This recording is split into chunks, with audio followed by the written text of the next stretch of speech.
বিসমিল্লাহির রহমানির রহিম। পরম করুণাময় ও অসীম দয়ালু আল্লাহর নামে শুরু।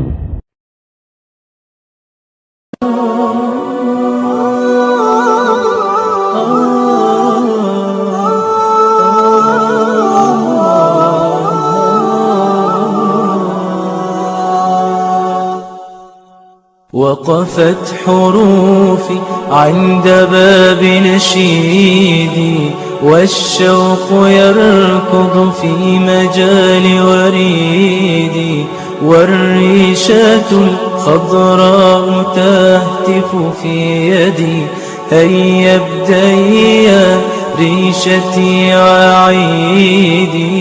وقفت حروفي عند باب نشيدي والشوق يركض في مجال وريدي والريشة الخضراء تهتف في يدي هيا ابدئي يا ريشتي وأعيدي. يا قارئ القرآن داوي قلوبنا بالتلاوة تزدان بالتجويد. السلام عليكم ورحمة الله وبركاته.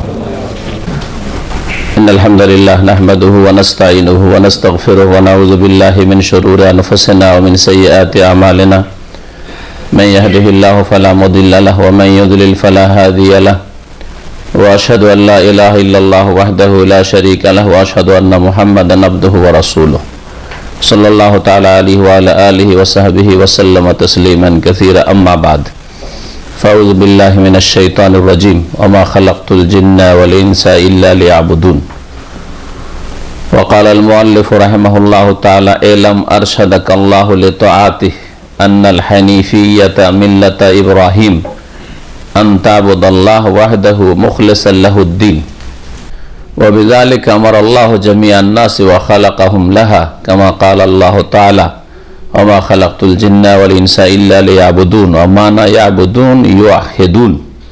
وأعظم ما أمر الله به التوحيد وهو إفراد الله بالعبادة وأعظم ما نهى عنه الشرك وهو دعوة غيره معه والدليل قوله تعالى واعبدوا الله ولا تشركوا به شيئا. মহান আল্লাহর সমস্ত প্রশংসা যে আল্লাহ পাক রব্বুল আলামিন একক, যার জন্য সমস্ত রকমের ইবাদত বন্দেগী সুনির্দিষ্ট করা ফরজ, যার কোনো শরীক নেই, যার সত্তায় কোনো শরীক নেই, গুণেও কোনো শরীক নেই, কাজেও কোনো শরীক নেই এবং তার ইবাদত বন্দেগী তো কোনো শরীক নেই। সালাত ও সালাম নাযিল হোক নবী মুহাম্মদ রাসূলুল্লাহ সাল্লাল্লাহু আলাইহি ওয়াসাল্লামের উপর, যাকে আল্লাহ পাক রব্বুল আলামিন তাওহীদ প্রতিষ্ঠার উদ্দেশ্যে আর শিরককে উৎখাত করার উদ্দেশ্যে আল্লাহ পাক এই জমিনে রাসূল করে পাঠিয়েছেন। আমাদের ধারাবাহিক আলোচনা তিনটি মূলনীতি সালাসাতুল উসুল নামক কিতাব থেকে চলছে। আজকের বিষয়বস্তু হচ্ছে ইব্রাহিম আলাইহিস সালামের মিল্লাত সম্পর্কে, অর্থাৎ তার তরিকা, তার আদর্শ সম্পর্কে। যে আদর্শ, যে তরিকার উপর রাসূলুল্লাহ সাল্লাল্লাহু আলাইহি সাল্লামকে আল্লাহ পাক কায়েম থাকতে বলেছেন এবং আমাদেরকে আল্লাহ পাক রব্বুল বলেছেন তোমরা তোমাদের শেষ রাসূল মুহাম্মদুর রাসূলুল্লাহ সাল্লাল্লাহু আলাইহি সাল্লামের তরিকার উপর কায়েম থাকবে। নবী করিম সাল্লাল্লাহু আলাইহি সাল্লাম অনুসরণ করেছেন আল্লাহ নির্দেশে ইব্রাহিম আলাইহিস সালামের তরিকার, আর আমাদেরকে আল্লাহ পাক নির্দেশ দান করেছেন, আমাদের উপর ফরজ করেছেন শেষ নবী মুহাম্মদুর রাসূলুল্লাহ সাল্লাল্লাহু আলাইহি সাল্লামের অনুসরণ করার, আনুগত্য করার। অর্থাৎ আমাদের দিন হচ্ছে ইব্রাহিম আলাইহিস সালামের আদর্শ, যে আদর্শ হচ্ছে তাওহীদ প্রতিষ্ঠা করা আর শিরকে, যত রকমের শিরক হতে পারে সমস্ত রকমের শিরকে বর্জন করা, আল্লাহর জন্য ইবাদত বন্দেগীকে নিখুঁত নির্ভেজাল করা। এই বিষয় হচ্ছে আজকের মূল বিষয়। আর তাতে দুটো দিক আসবে, একটা তাওহীদ আর একটি হচ্ছে তার বিপরীত দিক, সেটা হচ্ছে শিরক। এই সম্পর্কে আলোচনা হবে। বলছেন লেখক শেখুল ইসলাম মুহাম্মদ বিন আব্দুল ওয়াহাব রহমতুল্লাহ আলাইহি, ইলাম আরশাদাকাল্লাহু লিতাআতিহি, জেনে রাখো হে পাঠক, আল্লাহ পাক যেন তার আনুগত্যের জন্য তোমাকে সঠিক রাস্তা প্রদর্শন করেন। আল্লাহ যেন তাকে মানার জন্য, তার আনুগত্যের জন্য, তার আদেশ নিষেধ মেনে চলার জন্য তোমাকে সঠিক হেদায়েত দান করে, রাস্তা দেখান। এটি দোয়া পাঠককে অথবা শ্রোতাকে, যে নিজে পাঠ করবে এই কিতাব, অথবা এই কিতাব থেকে আলোচনা হলে যারা শ্রোতা শুনবে তাদেরকে এই দোয়া দিয়েছেন শেখ রহমতুল্লাহ আলাইহি, যাতে করে মানুষকে ভালো কথার দিকে আকৃষ্ট করা সম্ভব হয় এবং অন্যায় কাজ, ভুল কাজ থেকে সতর্ক করা সম্ভব হয়। কারণ মানুষের অন্তর্জয় না করতে পারলে মানুষের ভিতরে ভালো কথা ঢোকানো যায় না। মানুষের ভিতর থেকে খারাপ দোষকে ততক্ষণ পর্যন্ত বের করা যায় না যতক্ষণ পর্যন্ত তার অন্তরে আপনি নিজের স্থান তৈরি না করতে পারবেন। এই জন্য যে মানুষকে হেদায়েত করতে হলে আপনি গায়ের বলে, কথার জোরে হেদায়েত করবেন না, হেদায়েত হবে না কখনো। কিন্তু যদি আপনি নিজের জায়গাটা ওর অন্তরে তৈরি করে নিতে পারেন, অর্থাৎ আপনার ওপর তার এই আস্থা হয় যে আপনি যা বলছেন এই কথাগুলি ঠিক, এবং আপনি তার দুশ্মন না, শত্রু না, বরং আপনি তার বন্ধু, তার হিতাকাঙ্ক্ষী, তার ব্যথায় ব্যথিত। সে ভুল পথে যদি চলে যায়, জাহান্নামের পথে চলে যায়, তা আপনাকে কষ্ট লাগে বলেই তাকে আপনি উপদেশ দিচ্ছেন, তাওহীদের উপদেশ, অথবা শিরক থেকে সতর্ক করছেন, তার ক্ষতি করতে চাইছেন। এই কথাটি তার মনে বসাইতে হবে। যদি তার মনে এটা বসিয়ে দিতে পারেন, তখন আপনি সব ভালো কথা ঢুকাইতে পারবেন আর সমস্ত খারাপ দোষগুলিকে তার মধ্যে থেকে বের করতে পারবেন। এটা হচ্ছে দাওয়াতি ক্ষেত্রে মূল বিষয়, মনে রাখবেন। আপনি ভাষার জোরে, গায়ের জোরে, কথার জোরে, সংখ্যার জোরে, পয়সার জোরে, দাপটের জোরে আপনি মানুষকে নিজের পথে নিয়ে যাবেন, এটা কখনো হয় না। এটা যারা চেষ্টা করছে আজকাল বিদআতপন্থীরা, ফেল তাতে। আপনাকে দলিলের জোরে মানুষকে বোঝাবার চেষ্টা করতে, কোরআন এবং হাদিস দিয়ে। কারণ আল্লাহ এবং রাসূলের কথার তাসির রয়েছে মানুষের উপর। সবাই আল্লাহকে ভালোবাসে, রাসূলকে ভালোবাসে মুসলিম হিসাবে। সুতরাং আল্লাহ এবং রাসূলের কথার দলিল আপনার শক্তিশালী হইতে হবে। আর তারপরে দলিলগুলো যে শক্তিশালী, তার আগে আপনি যে তার হিতাকাঙ্ক্ষী, সে যেন সাঁতার জানে না আর পানিতে ডুবে মরতে যাচ্ছে, আগুনে ফেসে গেছে, জ্বলতে যাচ্ছে, আর আপনি তাকে উদ্ধার করার চেষ্টা করছেন, এই কথাটি তার মনে বসাইতে হবে। এই উদ্দেশ্যে এই দোয়াটি তিনি দিয়েছেন, আরশাদাকাল্লাহ, আল্লাহ তোমাকে সঠিক রাস্তা যেন দেখায়, লিতাআতিহি, তার আনুগত্যের জন্য, মানে তাকে মেনে চলার জন্য, যা আল্লাহ আদেশ করেছেন তা পালন করার মাধ্যমে, আর যেসব কথা কাজ থেকে নিষেধ করেছেন সেগুলি থেকে বিরত থাকার জন্য আল্লাহ পাক যেন তোমাকে সঠিক রাস্তা দেখান। তারপরে বলছেন যে আজকে বিষয়, আন্নাল হানিফিয়াতা মিল্লাতা ইব্রাহিম। আন্নাল হানিফিয়াতা মানে আন্নাত তারিকাতাল হানিফিয়াতা বা আন্নাল মিল্লাতাল হানিফিয়াতা। হানিফ, ইব্রাহিম আলাইহিস সালামকে হানিফ বলা হয়েছে কোরআনে কারীমের একাধিক আয়াতে, না? কুল বাল মিল্লাতা ইব্রাহিম হানিফা, ইন্না ইব্রাহিমা কানা উম্মাতান কানিতান লিল্লাহি হানিফা, সূরা নাহলে রয়েছে। নিঃসন্দেহে ইব্রাহিম আলাইহিস সালাম ইন্না ইব্রাহিমা কানা উম্মাতান, তিনি কি ছিলেন? ইমাম ছিলেন। উম্মত মানে এখানে ইমাম, তিনি ইমাম ছিলেন, সমস্ত নবীদের ইমাম। তারপরে যত নবী এসেছে, ইমামুল আম্বিয়া, এবং নবীদের অনুসারী হচ্ছে বাকি মুমিন মুসলিমরা। সুতরাং নবীদের যখন, রাসূলদের যখন ইমাম তিনি, তখন সাধারণ লোকদের ইমাম।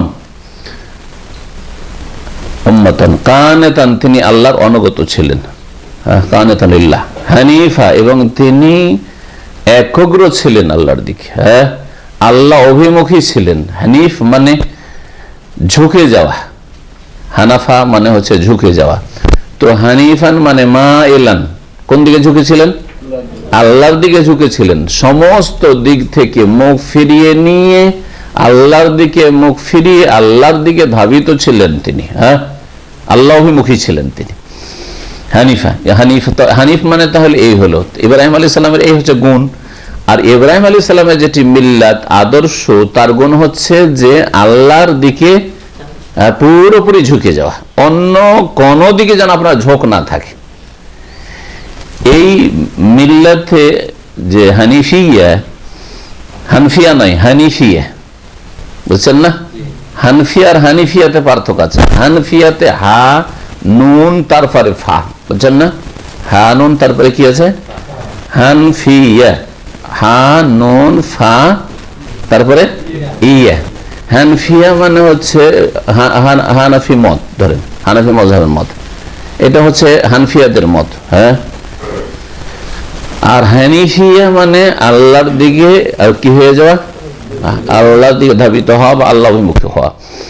তো আল্লাহ অভিমুখী হওয়ার যে আদর্শ রয়েছে সেটা হচ্ছে মিল্লাত ইব্রাহিম, ইব্রাহিম আলাইহিস সালাতু সালামের আদর্শ। অর্থাৎ এক আল্লাহর দিকে ঝুঁকে যাওয়া, আর কোন দিকে যেন আপনার আর কোনো ক্ষেত্রে না, আপনার অন্তর কোনো দিকে কোনো ক্ষেত্রে ঝুঁকে থাকে যে না, আমার মালিকও আমাকে উদ্ধার করতে পারে, হ্যাঁ, আমার চাকরি আমাকে সুখ এনে দিতে পারে, হ্যাঁ, গৌস কুতুবরা আমাদের মনের কামনা বাসন পূরণ করে দিতে পারে, হ্যাঁ, জিনের মাধ্যমে আমার সাহায্য হইতে পারে, তাবিজের মাধ্যমে আমার রোগ ভালো হইতে পারে। এগুলো হচ্ছে বিভিন্ন দিকে ঝুঁকে যাওয়া। জি, তাহলে এইরকম যাদের অন্যদিকে কোন ক্ষেত্রে ঝোঁক আছে যে এই সবের মাধ্যমে আমার গড়তে পারে, ভাঙতে পারে, উন্নতি হইতে পারে ইত্যাদি, তো আল্লাহর দিকে ঝুঁকে নেই, তাহলে সে আল্লাহ অভিমুখী নয়। ইব্রাহিম আলাইহিস সালামের আদর্শ হচ্ছে আল্লাহ অভিমুখী হওয়া। সেটা হচ্ছে কি? আল্লাহ অভিমুখী হওয়া সেটি হচ্ছে ইব্রাহিম আলাইহিস সালামের আদর্শ। আর সেটি হচ্ছে কি? আনতা আবুদাল্লাহ ওয়াহদাহু মুখলিসান লাহুদ্দিন, যে তুমি এক আল্লাহর ইবাদত বন্দেগী করবে, মুখলিসান লাহুদ্দিন, তার জন্য আনুগত্যকে নিখুঁত নির্ভেজাল করে এক আল্লাহর ইবাদত করবে। তাহলে ইবাদতের যত প্রকরণ রয়েছে ইনশাআল্লাহ তাআলা সামনে সপ্তাহের পরে সপ্তাহগুলোতে যখন আমরা একটু এগিয়ে যাব, তখন ইবাদতের অনেক দিক রয়েছে, অনেক প্রকরণ রয়েছে, শাখা প্রশাখা রয়েছে, সবগুলোর দিকে এই ইশারা ইঙ্গিত আসবে। অন্তরের ইবাদত কোনগুলি হইতে পারে, বাচনিক ইবাদত, জবান দ্বারা আপনার ইবাদত কোনগুলি হইতে পারে, অঙ্গ প্রত্যঙ্গ দ্বারা ইবাদত কোনগুলি হইতে পারে, আপনার অর্থ দিয়ে কোনগুলি ইবাদত হইতে পারে। তাহলে তখন আপনি নিজেই যখন মোটামুটি বুঝে যাবেন, তখন বাকিগুলোকে আপনি বুঝতে পারবেন যে এটা আমার কোন ধরনের ইবাদত হচ্ছে। এটা এক আল্লাহর জন্য করা ইবাদতগুলি। আর মুখলিস লাহুদ্দিন, আপনি আনুগত্য করবেন একমাত্র আল্লাহ রাব্বুল আলামিনের, হ্যাঁ, খালিস ভাবে, নিখুঁত নির্ভেজাল ভাবে। আপনার আনুগত্যে, আপনার মানার ক্ষেত্রে যেন সামান্যতম অন্য কারো বা কোনো কিছুর অংশ না থাকে। এটি হচ্ছে ইব্রাহিম আলাইহিস সালামের কি বললাম আদর্শ। এই কথাগুলিতে ইবাদত শব্দটি এসছে, তাই না? জি। আর তার আগে যে কথাগুলি এসছে সেটা হচ্ছে হানিফিয়ত, হানিফিয়া আর ইব্রাহিম আলাইহিস সালামের মিল্লাতের কথা। তো হানিফিয়া সম্পর্কে ভাষ্যকার যেমন বলছে, হিয়াল মিল্লাতুল মাইলাতু আনিশ শিরক, আমি বাংলায় অর্থ করলাম, সেই আদর্শ যেটি শিরক থেকে ফিরে গিয়ে আল্লাহর দিকে ঝুঁকে যাওয়া।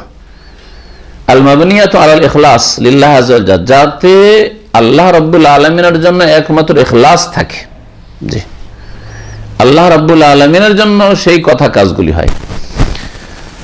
আর মিল্লাত ইব্রাহিম, মিল্লাত বলছে তরিকাহু দ্বীনি, তার দ্বীনি তরিকা, দ্বীনি আদর্শ, যার ওপর ইব্রাহিম আলাইহিস সালাম প্রতিষ্ঠিত ছিলেন। ইব্রাহিম আলাইহিস সালাম কে? তিনি হুয়া খলিলুর রহমান, তিনি দয়াবান আল্লাহ রাব্বুল আলামিনের অন্তরঙ্গ বন্ধু। আল্লাহ পাক কোরআনে কারীমের সূরা নিসা আয়াত নম্বর 125 ইরশাদ করেছেন, ওয়াত্তাখাযাল্লাহু ইব্রাহিমা খলিলা, ইব্রাহিম আলাইহিস সালামকে আল্লাহ পাক খলিল হিসাবে, অন্তরঙ্গ বন্ধু হিসাবে গ্রহণ করেছেন। এটা আল্লাহ পাক রব্বুল আলামিন গ্রহণ করেছেন। তাই আল্লাহ রাব্বুল আলামিনের কে বন্ধু, কে খলিল অন্তরঙ্গ বন্ধু, কে ওলি, এটা কে ডিসাইড করবে? আল্লাহ করবেন, তাই না? একজন জুনিয়র ব্যক্তি, মানুষের সাথে যে বন্ধুত্ব থাকে, একজন জুনিয়র একজন সিনিয়র, জুনিয়র সিনিয়রের সাথে সম্পর্কের কথা প্রকাশ করে অনেক সময়, কিন্তু সিনিয়র ব্যক্তি সেটাকে সমর্থন করে কিনা এটা দেখার বিষয় রয়েছে, ঠিক না? আপনি আপনার নিজের প্রভাবের কথা, যে আপনিও খুব বড় মানুষ, এটা মানুষের কাছে বোঝানোর জন্য, হ্যাঁ, মানুষের কাছে নিজের খ্যাতির জন্য বলতে পারেন যে আমার এমপি সাহেবের সাথে যোগাযোগ আছে, আমার ডিসি সাহেবের সাথে আমার ভালো সম্পর্ক আছে, বোঝা গেছে, আমার রাষ্ট্রপতির সাথে ভালো যোগাযোগ আছে, বলতে পারেন।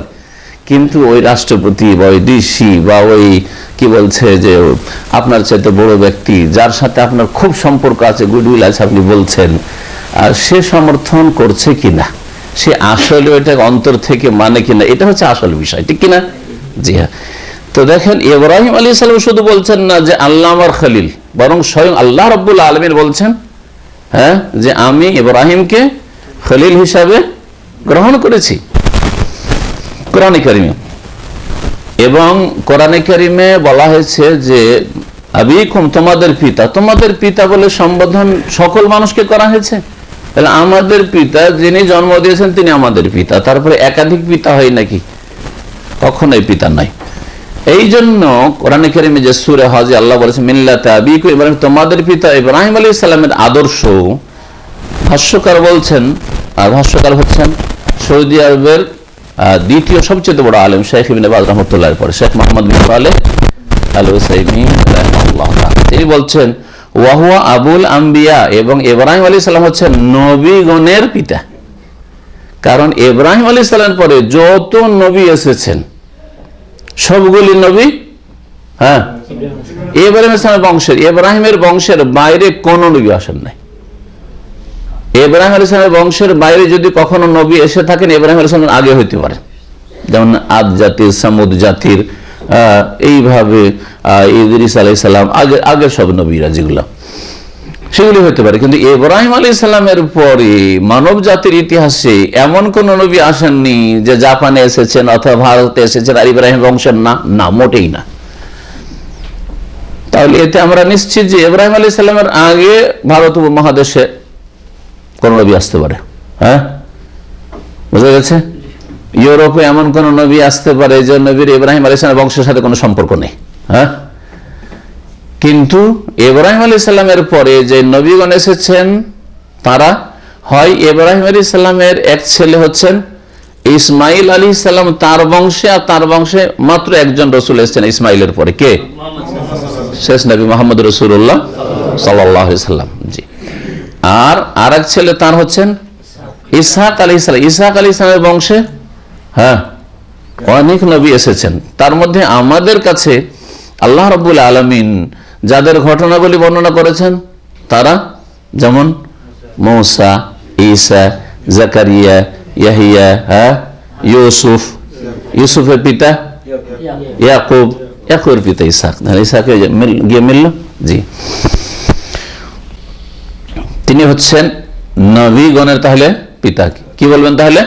যে ইব্রাহিম আলাইহিস সালাম আবুল আম্বিয়া, নবী রাসূলগণের পিতা।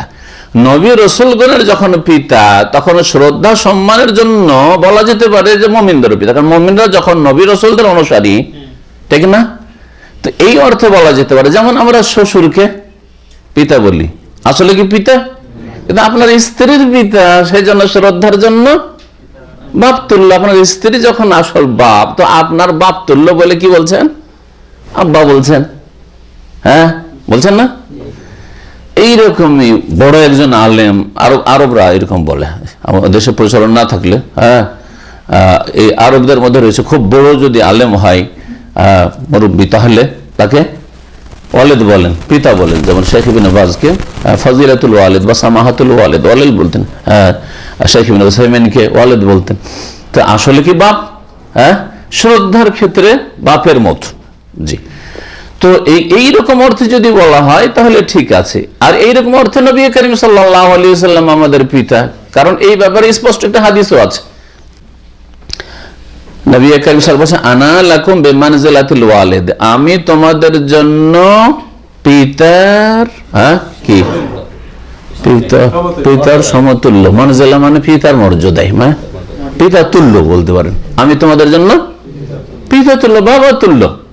তো ওই রকমই ইব্রাহিম আলাইহিস সালাম আসলে পিতা, বংশের দিক থেকে পিতা, হ্যাঁ, তাদের নবী রাসূলগণের। আর আমরা যেহেতু নবী রাসূলগণের অনুসারী, এই অর্থে মুমিন শ্রদ্ধার পিতা, এহতেরামের পিতা। তাহলে ওই ক্ষেত্রে শুধু জাতির পিতা ইব্রাহিম একথা ভুল, বরং এই জাতির পিতা শব্দটি ইংরেজিতে এসেছে অথবা বাংলাতে এসেছে এটা কাফেরদের থেকে। এটা আমি বলেছি, আর আপনাদের মগজ খোলা উচিত। হই হই করে ছুটবেন না যে কেউ বলে দিয়েছে সেই জন্য সেটা। জাতির পিতা যখন ভারতে ইংরেজদের বিরুদ্ধে লড়াই হইল, আর লড়াইয়ে ইংরেজরা 47-এ দেশ ছেড়ে গেল আর দেশ স্বাধীন হইল। হ্যাঁ, তো দেশ স্বাধীন হলো তখন তার একজন হইল কে? Gandhi. Gandhi father of nation, জাতির পিতা। হিন্দুরা কংগ্রেসীরা কি বললো যে আমাদের জাতির পিতা হ্যাঁ গান্ধীজি। পাকিস্তানিরা তার আলাদা একটা দেশ করলো যখন, তখন ওদের যেহেতু প্রথম তাদের বড় লিডার কায়েদে আজম, যাকে সেই যুগের ভাষায় বলা হয়তো কায়েদে আজম মানে মহান, আর কায়েদ মানে লিডার। তো মহান লিডার তাদের যেহেতু মোহাম্মদ আলী জিন্নাহ, তো সেই জন্য পাকিস্তানিরা বলে যে আমাদের ফাদার অফ নেশন, জাতির পিতা মোহাম্মদ আলী জিন্নাহ। ৭১ যখন বাংলাদেশ স্বাধীন হইল আর শেখ মুজিব তার একজন হিরো হইল, তখন আওয়ামী লীগেরা বললো যে আমাদের জাতির পিতা শেখ মুজিব। তাহলে এগুলি এইভাবে পয়দা হয়েছে। তাহলে এই ধারণাটা কোত্থেকে এসছে? অমুসলিমদের থেকে এসছে। বোঝা গেছে না? এখন যারা ইসলামপন্থী তারা দেখলে এগুলো তো আমরা মানবো না, আমরা তো শেখ মুজিবকে জাতির পিতা মানবো না, আর মানতেও বলছি না, কারণ এইসব তো ওদের ঘর থেকে এসছে। তো মানবো না, সেজন্য আমাদের আরেকটা জাতির পিতা পয়দা করতে হবে নাকি? হ্যাঁ, তাহলে আমাদের জাতির পিতা হলে ইব্রাহিম আলাইহিস সালাম। ভুল ব্যাখ্যা এটা ইসলামের। বোঝা গেছে? জি, বুঝেন না কোরআন আয়াত। কোরআন আয়াতকে ওলামারা বুঝেছেন, বুঝা গেছে? আর আরবদের ভাষায়, আরবি ভাষায় কোরআন আয়াত তারা বুঝেছেন। এখন যদি ছোট ছোট বাচ্চা এসে এগুলো কোন আলেমের পর্যায়ে পড়েন, আর স্বাধীনভাবে বাঙালি ইন্ডিয়ান আর কোন আরবকে জিজ্ঞাসা করেন, হ্যাঁ বলবে না যে আমার পিতা, বলবে যে আম্বিয়া রাসূলগণের পিতা। কারণ আরবরা তাদের মাতৃভাষায় কোরআন বুঝে, কিন্তু আমাদের সেটা খেয়াল খুশি কোরআন বুঝে, যে যেমন বুঝলো। জি, কে কোরআন দিয়ে কবর মাজার পূজা বুঝছে? ওয়াস আলমান আরসালনা ক্বাবলাকা মির রাসূলিনা, জানেন? ওয়াস আলমানে জিজ্ঞেস করো, এটা সহিহ তাফসীর। কবর পূজারি কি বলছে? ওয়াসাল মানে চাও, সাআলা মানে চাওয়া হয়, আর সাআলা মানে জিজ্ঞাসা করা হয়। বোঝা গেছে? সওয়াল মানে জিজ্ঞাসা হয় না, সওয়াল মানে জিজ্ঞাসা, সওয়াল মানে যাচ্ছা হয়। আল্লাহর কাছে আমি সওয়াল করলাম, ঠিক না, মানে চাইলাম। তো ওয়াস আলমান আরসালনা ক্বাবলাকা মির রাসূলিনা, হে নবী তোমার পূর্বে যেসব রসুলকে পাঠিয়েছি ওদের কাছে তুমি চাও, মানে ওদের কাছে দোয়া করো। তাহলে বেরেলভি কবর পূজারে বলছে, আল্লাহ তো কোরআনে বলছে, নবীকে বলছে যে আগের নবী রসুলদের কাছে দোয়া করে চাও, তারা দিতে পারে, ছেলে মেয়ে দিতে পারে, ভালো করতে পারে। আউযুবিল্লাহ। সেই জন্য আমরা কি করি? শাহজালালে চাই, খাজা বাবা চিস্তির কাছে চাই, আমরা আটরসিতে গিয়ে চাই, আমরা ওই জিলানির কাছে চাই। দেখলেন, কবর দিয়ে মাজার পূজা সাব্যস্ত করে ভারতীয়রা, ভারত, বাংলাদেশ, পাকিস্তানের মোল্লারা। বোঝা গেছে? ওই রকমই মিল্লাত আবিকুম ইব্রাহিম, মানে সবার পিতা হয়ে গেল। বুঝা গেছে? এরকম খেয়াল খুশি করেন, বুঝলে হবে। তারপরে ইবাদতের কথা উল্লেখ করা হয়েছে, তাই না? ইবাদতের সংজ্ঞা কি? ইবাদত কাকে বলে? ইবাদতের একটি ব্যাপক অর্থ রয়েছে, হ্যাঁ, যেটা বলা হচ্ছে আম অর্থ, আর একটা হচ্ছে খাস অর্থ। ভাষ্যকার বলছেন, ওয়াল ইবাদাতু বিমাফহুমিহাল আম হিয়া তাযাল্লুলু লিল্লাহি মাহাব্বাতান ওয়া তা'যীমান বিফি'লি আওয়ামিরিহি ওয়া ইজতিনাবি নওয়াহিহি আলা ওয়াজহিল্লাযী জাআত বিহি শারাইউহু। ইবাদতের ব্যাপক অর্থ হচ্ছে, ইবাদতের শাব্দিক অর্থ প্রথম জানা যাক তাহলে, ভাষ্যকারের কথা বোঝার আগে।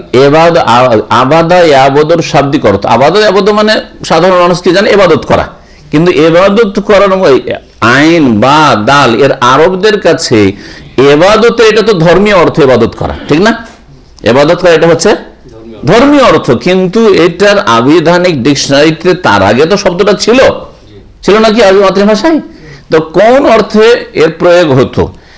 আবাদা ইয়াবুদে মানে হচ্ছে অনুগত হওয়া।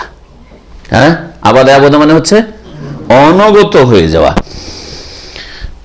এটা হচ্ছে শাব্দিক অর্থ। এই জন্য আরবরা বলতো যেটা রাজপথ, সব সময় মানুষ চলাচল করছে, সব সময় গাড়ি চলছে, কোনো সময় ফ্রি নেই, বিজি রাস্তা। এইসব রাস্তাকে আরবরা বলতো তারিকুন মুআব্বাদুন। আর এগুলি নতুন কথা নয়, এগুলি তাফসীরে বাইজাবিতে পুরাতন পুরাতন তাফসীরে এসব কথা রয়েছে। তাফসীর কাশফে রয়েছে, যতগুলি তাফসীর রয়েছে বিভিন্ন ওলামাদের। তো তারিকুন মুআব্বাদুন মানে হচ্ছে এমন রাস্তা, মুযাল্লালুন, যেই রাস্তার উপর দিয়ে সবসময় চলাচল আছে, মানুষ চলুক আর গাড়ি চলুক, চলতেই আছে। হ্যাঁ, একে তারিখ মানে রাস্তার মুআব্বাদ মানে হচ্ছে রাজপথ। তাহলে এখানে যে রাস্তায় সবসময় চলাচল হচ্ছে, এই হচ্ছে শাব্দিক অর্থ। এখন এখান থেকে শাব্দিক অর্থ থেকে এটাতে ধর্মীয় অর্থটা কি করে আসলে? ইবাদত করা, অনুগত হওয়ার অর্থটা ইবাদতে পাওয়া যায়। যে ব্যক্তি ইবাদত করে সে অনুগত। কার অনুগত? হ্যাঁ, আল্লাহর অনুগত। আত-তাযাল্লুল, তাই বলছেন যে ব্যাপক অর্থে ইবাদত হচ্ছে আত-তাযাল্লুল, মানে অনুগত হওয়া জিল্লত থেকে। এই লোকটি লাঞ্ছিত যে হয় সে কি হয়? মাটিতে মিশে যায়, তাই না? মাটিতে মিশে যায়। তো ওই জিল্লত থেকে তাযাল্লুল শব্দটি, অনুগত যে সে আল্লাহ পাকের আদেশের কাছে আমি মাটিতে মিশে গেছি, আল্লাহ পাকের যা আদেশ হবে তাই পালন করব। আল্লাহর আদেশ হয়েছে সিজদা করা, সেজন্য আমার নামাজের টাইমে আমি যাই নামাজ পাই আর না পাই, চাটাই পাই আর না পাই, ধুলো হোক আর বালি হোক আর কাদা হোক, আমার সিজদা করতে হবে। বুঝা গেছে? আল্লাহর আদেশ মানতে গিয়ে এই কথা বলে চলবে না যে এটা আমার যে মান মর্যাদা পজিশন, সেই ক্ষেত্রে চলে না, চলবে না। তো অনুগত হওয়া লিল্লাহ, আল্লাহর, মাহাব্বাতান, ভালোবাসার ক্ষেত্রে সীমাহীন ভালোবাসা, অনুগত ভালোবাসাই। তাজিমান, হ্যাঁ, শ্রদ্ধার ক্ষেত্রে আল্লাহ পাকের তাজিম, হ্যাঁ, মহত্ব প্রকাশের ক্ষেত্রে আপনি অনুগত। তো আপনি আল্লাহর যে তাজিমে আপনি অনুগত, আল্লাহর ভালোবাসায় অনুগত, এটা কি করে প্রকাশ পাবে? বেফেলে আওয়ামেরিহি, আল্লাহ পাকের নির্দেশাবলীগুলি সম্পাদন করার মাধ্যমে, আল্লাহর যতগুলি আদেশ হয়েছে সেগুলি পালন করার মাধ্যমে। ওয়াজতেনাবে নাওয়াহিহি, এবং আল্লাহ পাক যে কথা কাজগুলি নিষেধ করেছে সেগুলি থেকে বেঁচে থাকার মাধ্যমে। আমি এই কাজটি করলে অনেক লাভ আছে আমার পয়সার, দুনিয়ার, নেতৃত্বের, কিন্তু কেন করি না? আল্লাহ নিষেধ করেছেন। বোঝা গেছে? এই কাজটি করতে গিয়ে আমার অনেক রিস্ক আছে, ঝুঁকি আছে, তারপরে কেন করি? আমি আল্লাহ হুকুম করেছেন সেই জন্য। জি, তো এক কথা ইবাদতের মূল অর্থ হচ্ছে কি? অনুগত, সীমাহীন আনুগত্য। জি, অনুগত হয়ে যায়, একেবারে তাবে হয়ে যাওয়া, একেবারে মিশে যাওয়া মাটিতে। কেমন ভাবে এই ইবাদতগুলি করতে হবে? কেমন? আলাল ওয়াজহিল্লাযী জাআত বিহি, আপনার খেয়াল খুশি করলে হবে না যে আমাকে এইটাই ধর্ম ভালো লাগছে সেই জন্য করছি, এটা চলবে না। ভালো লাগা আপনার মেজাজের উপর না, আপনার জিভার স্বাদের উপর না, হ্যাঁ, আপনার যেখানে তৃপ্তি হচ্ছে আপনার তৃপ্তির উপর ভিত্তি করে নয়। কিসের ভিত্তি করে? তার যে শরীয়ত এসেছে বিধান, হ্যাঁ, সেই বিধান অনুযায়ী আমল করে। আলাল ওয়াজ, ওই তরিকাতে, আল্লাযী জাআত বিহি শারাঈ, যেই তরিকার উপর তার শরীয়ত আকাশ থেকে এসেছে, ওহী যেমন এসেছে ওই রকম। তাহলে আল্লাহর আনুগত্য প্রকাশ করতে হবে তাওহীদ প্রতিষ্ঠার মাধ্যমে, শিরক মুক্ত হওয়ার মাধ্যমে, 5 ওয়াক্ত সালাতের মাধ্যমে। আপনি যদি 5-এর জায়গায় 6 ওয়াক্ত করেন, আপনি অনুগত না, ইবাদত হলো না। আর 4 করেন, ফজরটা পড়ি না, বাকিটা আমি খুব সুন্দর করে পড়ি, সেটা ইবাদত হলো না। এটা আপনার মেজাজ মোতাবেক হলো। আপনার মেজাজে, আপনার স্বাদে 4 ওয়াক্ত খুব মজা লাগে, ফজরটা কষ্ট লাগে, ইবাদত হলো না। ইবাদত মানে আল্লাহ যেভাবে বলেছেন এভাবে করা, সব ক্ষেত্রে, পরিমাণের ক্ষেত্রে, ধরনের ক্ষেত্রে, সব ক্ষেত্রে। জি, আমাল মাফহুম আল খাস লিল ইবাদা, একটা তো ব্যাপক অর্থ হলো, আর একটা হচ্ছে বিশেষ অর্থ, তার খাস অর্থ। ইবাদতের খাস অর্থ ইয়ানি তাফসিল, বিস্তারিত আপনি ইবাদতের জীবনের প্রত্যেকটি ক্ষেত্রে আপনার ইবাদতগুলি দেখেন খাস অর্থে। কালা শাইখুল ইসলাম ইবনে তাইমিয়া রাহিমাহুল্লাহ, ইমাম ইবনে তাইমিয়া রাহমাতুল্লাহ আলাইহি বলছেন ইবাদতের সংজ্ঞা সম্পর্কে। এই সংজ্ঞাটি মুখস্থ রাখার চেষ্টা করবেন, বাংলায় হোক অথবা আরবিতে হোক। আল ইবাদাতু ইসমুন জামিউন লিকুল্লি মা ইউহিব্বুহুল্লাহ ওয়া ইয়ারদাহু মিনাল আকওয়াল ওয়াল আমাল আয-যাহিরাতি ওয়াল বাতিনা। ইবাদত হচ্ছে এমন একটি ব্যাপক বিষয়ের নাম, ব্যাপক বিষয়ের নাম। ব্যাপক ইবাদত মানে শুধু নামাজ পড়া নয়, ইবাদত মানে শুধু রমজান মাসের আপনার নেক আমলগুলো নয়, ইবাদত মানে পয়সা আছে প্রতি বছর হজে যাচ্ছেন এর নাম নয়। হ্যাঁ, ইবাদত মানে শুধু মসজিদে সীমিত নয়। জি, বাড়িতে আপনার ইবাদত নাই, আপনার কর্মজীবনে চাকরি জীবনে ইবাদত নেই, ব্যবসা বাণিজ্যে ইবাদত নেই, রাষ্ট্রনীতিতে ইবাদত নেই, না, সব ক্ষেত্রকে শামিল। তাহলে ইবাদত হচ্ছে এমন একটি ব্যাপক বিষয়ের নাম, হ্যাঁ, বা এমন একটি নাম যা জামিউন, যা শামিল, এখানে জামিউন মানে শামিল, যা শামিল লিকুল্লি মা ইউহিব্বুহুল্লাহ, ওই সমস্ত কথা কাজগুলিকে যেগুলিকে আল্লাহ ভালোবাসেন। তাহলে ইবাদত শব্দটি ওই সমস্ত কাজ এবং কথাকে শামিল যেগুলোকে আল্লাহ ভালোবাসেন, হ্যাঁ, এবং আল্লাহ পছন্দ করেন, সেগুলি মিনাল আকওয়াল, কথাই হোক অথবা কাজ হোক, প্রকাশ্য কথা হোক অথবা গোপন কথা হোক, প্রকাশ্য কাজ হোক অথবা গোপন কাজ হোক। তাহলে গোপনেও ইবাদত হয়, গোপন কথার মাধ্যমে ইবাদত হয়, গোপন কাজের মাধ্যমে ইবাদত হয়, প্রকাশ্য কথার মাধ্যমে ইবাদত হয়, প্রকাশ্য কাজের মাধ্যমে ইবাদত হয়। এই যে আপনারা এখানে এসেছেন ইলম শেখার জন্য, এটা প্রকাশ্য কাজ, ঠিক না? এই যে কথা বলছি, প্রকাশ্য কথা, ইবাদত। নামাজ পড়ছেন মানে প্রকাশ্য, কিন্তু ভিতরের ইবাদতগুলি, মনের মধ্যে যে ইবাদতগুলি রয়েছে, আল্লাহর ভয় ভীতি, তাকওয়া, হ্যাঁ, ভালোবাসা, তাজিম। একজন মুসলিম আরেকজন মুসলিম মাঝে আসমান জমিনের অন্তরের আমল খেতে পার্থক্য। একজন আল্লাহ পাক রব্বুল আলামিনকে অত্যন্ত ভালোবাসে, অত্যন্ত বেশি ভয় করে, হ্যাঁ, আর তাকওয়া, আল্লাহর ভয় ভীতি এবং গুনাহ থেকে বেঁচে থাকার মনোমানসিকতা খুব বেশি সীমাহীন তার। আর একজনের না, একটুতে ফসকে যাবে, হ্যাঁ, একটুতে ফসকে যাবে, পাপে লিপ্ত হয়ে যাবে। মুসলিম বলে যে আমি ভয় করি, মাঝে মাঝে একটু ভয় করে, কিন্তু যখন তখন আছাড় খেয়ে পড়ে। পার্থক্য আছে না? জি। কাল খৌফ, যেমন ভয়, ভয়ের ইবাদত দেখা যায় না, যে কে কত ভয় করেন। কেউ বলতে পারবেন যে কে কত ভয় করেন? আমাদের মধ্যে কিছু দেখার বিষয় না, ও আল্লাহ ছাড়া কেউ দেখে না। জি। ওয়াল খাশিয়া, এবং ভীতি। জি, খৌফ আর খাশিয়াতে ওলামারা পার্থক্য করেছেন, দুটোর মানে ভয়, কিন্তু খৌফ হচ্ছে সাধারণ ভয়, আর খাশিয়াত হচ্ছে জ্ঞানের সাথে ভয়। আপনি পড়াশোনা করে জেনে ভয় করছেন, জাহান্নামের অবস্থা জানেন, তারপর জাহান্নামকে ভয় করছেন। হ্যাঁ, কবরের জীবনের অবস্থা পড়েছেন, তারপরে কবরের জীবনকে ভয় করেছেন, কবরের শাস্তিকে ভয় করছেন। বুঝা গেছে? আল্লাহ পাক রব্বুল আলামিন সম্পর্কে আপনি পড়াশোনা করে, আল্লাহর দ্বীন সম্পর্কে পড়াশোনা করে ভয় করছেন। আর একটা হলো পড়াশোনা করেন না, জানে না বেশি কিছু, শুনেছে জাহান্নাম, শুনেছে জান্নাত, শুনেছে কবরের কথা, তেমন কিছু জানে না, কিন্তু ভয় করে। খৌফ। এই জন্য ওলামাদের সম্পর্কে আল্লাহ যখন বলেছেন তখন খাশিয়াত শব্দটি ব্যবহার করেছেন, খৌফ বলেননি। ইন্নামা ইয়াখশাল্লাহ মিন ইবাদিহি আল উলামা, যারা জ্ঞানী। ওলামা মানে আবার মাদ্রাসা পড়া না, যেমন আজকালকার মাদ্রাসা পড়া কিছু বিদ্যার্থীরা মনে করে যে মাদ্রাসা না পড়লে ও কি আলেম। কথা ভুল এটা। আসলে আলেম মানে কি? আলেম মানে মাদ্রাসা পড়া। মাদ্রাসা দাল রা সিন আছে, আর আলেমে আইন লাম মিম আছে। তো মাদ্রাসার সাথে এলমের কোনো সম্পর্ক নেই, আলেমের সম্পর্ক এলমের সাথে না। তাহলে যার কাছে এলম আছে আল্লাহ সম্পর্কে, আল্লাহর দ্বীন সম্পর্কে, আল্লাহ রাসূল সম্পর্কে, যে তিনটি মূলনীতির কিতাব ভালো করে রাখেন, সে হচ্ছে আলেম।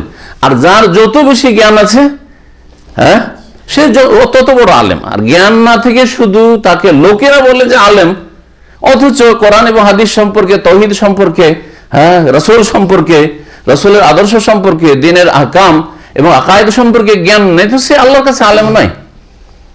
আলেম হওয়ার জন্য আরবি ভাষার পণ্ডিত হইতে হবে, আলেম হওয়ার জন্য মাদ্রাসা পড়ুয়া হইতে হবে, আলেম হওয়ার জন্য তাদের ওখান থেকে মুফতির ডিগ্রি নিয়ে আসতে হবে, এগুলি তাদের বানানো কথা।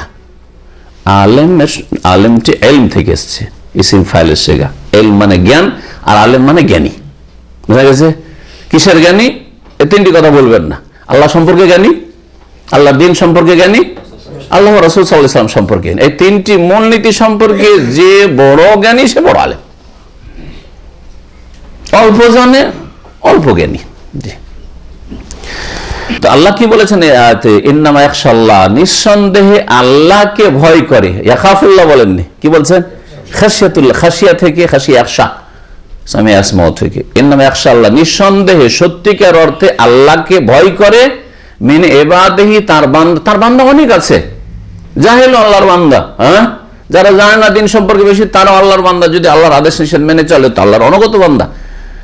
কিন্তু সত্যিকার অর্থে কে ভয় করে? আল ওলামা, জ্ঞানীগণ। আলেমের বাহু হচ্ছেন ওলামা, জ্ঞানীগণ সত্যিকার অর্থে আল্লাহকে ভয় করে। তাহলে খাসিয়াত শব্দটি ইসলামের নলেজের সাথে ভয় করে ওই ব্যক্তির মধ্যে রয়েছে। আর যে ইসলাম সম্পর্কে তেমন বেশি কিছু নলেজ রাখে না, তবে ধার্মিকতা আছে, দিনদারি আছে, সেজন্য ভয় করে, সেটা খৌফ। জি, ফালা তাখাফুহুম ওয়া খাফুনি, কোরআনে কারীমে বলা হয়েছে তোমরা মানুষকে ভয় করিও না, ওদেরকে ভয় করিও না, ওয়া খাফুনি, আমাকে ভয় করি, ইন কুনতুম মুমিনিন, যদি তোমরা মুমিন হও। এখানে বলে ইন কুনতুম আলিমিন। তাহলে মুমিনের মধ্যে খৌফ অবশ্যই থাকতে হবে, তার কাছে ইসলামের বেশি জ্ঞান থাক আর নাই থাক, খৌফ অবশ্যই থাকতে হবে। আল্লাহর ভয়, আল্লাহর আযাবের ভয়, আল্লাহর সামনে জবাবদিহির ভয়, জাহান্নামের ভয়, কবরের জীবন, মওতের পরের জীবনের ভয় অবশ্যই ফরজ।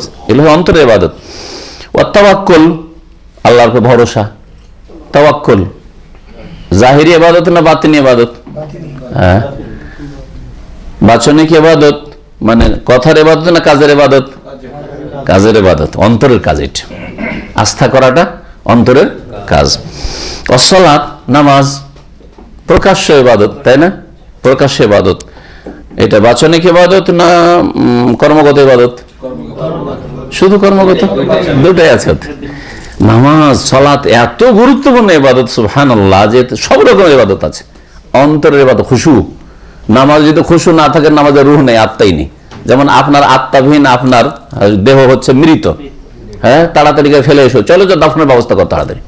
ওই রকম আপনার নামাজ যদি খুশু না থাকে, খুজু না থাকে, হ্যাঁ, একাগ্রতা না থাকে, নামাজের ভিতরে যদি আপনি না ঢুকতে পারেন, দুনিয়া মগজে ঢুকে আসা নামাজ পড়ছেন, তাহলে খুশু আসল রূহ নাই নামাজের। তো নামাজের মধ্যে অন্তরের ইবাদত আছে, গোপনীয় অন্তরের ইবাদত, খুশু। দেখা যায় না যে কত খুশুর সাথে নামাজ পড়ছে, সবাই দাঁড়িয়ে আছে আল্লাহর সামনে মসজিদে, কিন্তু একজন খুশুর সাথে একবার নামাজের গভীরতা গিয়ে নামাজের রুহের সাথে তার ইবাদত, আর একজনের শুধু বডির ইবাদত, ব্যাস দেহের ইবাদত, তার কথার ইবাদত, শুধু তেলাওয়াত করছে, তাসবিহ করছে, ব্যাস নামাজের মধ্যে। তাহলে দেখেন অন্তরের ইবাদত, তারপরে কথার ইবাদত, তেলাওয়াত, কিরাত, তাসবিহ, আত্তাহিয়াত পড়ছেন, দরুদ পড়ছেন, দোয়া পড়ছেন ইত্যাদি, তাকবীর, আল্লাহু আকবার, আল্লাহু আকবার, সামিআল্লাহু লিমান হামিদা, রব্বানা ওয়া লাকাল হামদ, বাচনিক ইবাদত। আর কর্মগত ইবাদত, কিয়াম, দাঁড়াইলেন, রুকু, সুজুদ, তারপরে জলসা, বসলেন ইত্যাদি, সালাম ফিরছেন, অঙ্গ প্রত্যঙ্গের সব রকম ইবাদত রয়েছে। যাকাত, যাকাতে আর্থিক ইবাদত, হ্যাঁ, প্রকাশ্য ইবাদত। যাকাত প্রকাশ করে দিতে হবে, যাতে করে জানে যে হ্যাঁ আপনি পয়সার যাকাত। যাকাতের ক্ষেত্রে লুকিয়ে নাই, ফরজ যাকাত যখন দেবেন তখন জানিয়ে দেবেন, আপনি লোক দেখানোর উদ্দেশ্য হবে না, কিন্তু প্রকাশ্যে দেবেন, যাতে করে আপনার ওপর মিথ্যা অপবাদ না আসে যে লোকটা কৃপণ, ফরজ যাকাত দেয় না। 2 নম্বর কথা, আপনার দেখা দেখি অন্য ধনীরা যারা কৃপণ তারাও যেন যাকাত দেয়, উৎসাহিত হয় যে ও যাকাত দিচ্ছে, আমি কেন দেবো না? ও 1 কোটি টাকার মালিক বা 1 লাখ টাকার মালিক, সে যদি যাকাত দেয়, আমি কয়েক কোটির মালিক, তার মানে যাকাত দেবো না কেন? হ্যাঁ, আল্লাহ অনেক দিয়েছেন, আর আল্লাহ কম দিল, যাকাত নেশায় পৌঁছে গেছে, যাকাত দিতে হবে। জি, বাকি নফল দান খেরাতের ক্ষেত্রে যত লুকিয়ে আপনি দান খেরাত করবেন, তত বেশি তাতে নেকি রয়েছে। সিয়াম, রোজা, রোজার ইবাদত, হ্যাঁ, কর্মগত ইবাদত না বাচনিক ইবাদত? কর্মগত ইবাদত। কর্মকটা শরীরের ইবাদত, না খেয়ে থাকছেন, পিপাসায় রাখছেন, হ্যাঁ, ঠিক। এছাড়াও শরীয়ত ইসলামের যেসব বিধিবিধান রয়েছে সবগুলি হচ্ছে ইবাদত। ইখলাসের সাথে ইবাদত করা, ভাষ্যকার বলছেন সেটা হচ্ছে ইখলাস মানে নিখুঁত করা, তানকিয়া, পরিষ্কার পরিচ্ছন্ন করা। আপনার ইবাদতে দুনিয়ার কোনো গরজ, স্বার্থ, উদ্দেশ্য, হ্যাঁ, উদ্দেশ্য 2 রকম হয়, হয় কিছু লাভ করব, না হয় লস থেকে বাঁচবো, এই দুনিয়ার কোনো গরজ না থাকে। এই আমার নামাজ পড়া দিয়ে, হ্যাঁ, মানুষের একটা কুদৃষ্টিতে বাঁচবো, কি বলবে লোকে, যে বয়স হয়ে গেছে নামাজ পড়ছে না, হজ করে এসছে নামাজ পড়ছে না, হ্যাঁ, সৌদি আরব থেকে এসে নামাজ পড়ছে না। তাহলে অনিষ্ট থেকে বাঁচা, আর না হলে দুনিয়ার লাভ হাসিল করা, এগুলো হচ্ছে দুনিয়ার গরজ। এইরকম কোন উদ্দেশ্য থাকলে ইখলাস নেই আপনার। আল্লাহর সন্তুষ্টি উদ্দেশ্য হবে ইবাদত দিয়ে। ইবাদত মানে শুধু নামাজ পড়া না, আল্লাহর আদেশ নিষেধ পালন করি কেন? আল্লাহর সন্তুষ্টির জন্য, দুনিয়ার কোনো গরজে নাই। ওয়াল ওসুল ইলা দারে কারামাতি, এবং তার সম্মানের ঘরে জান্নাতে পৌঁছার উদ্দেশ্যে।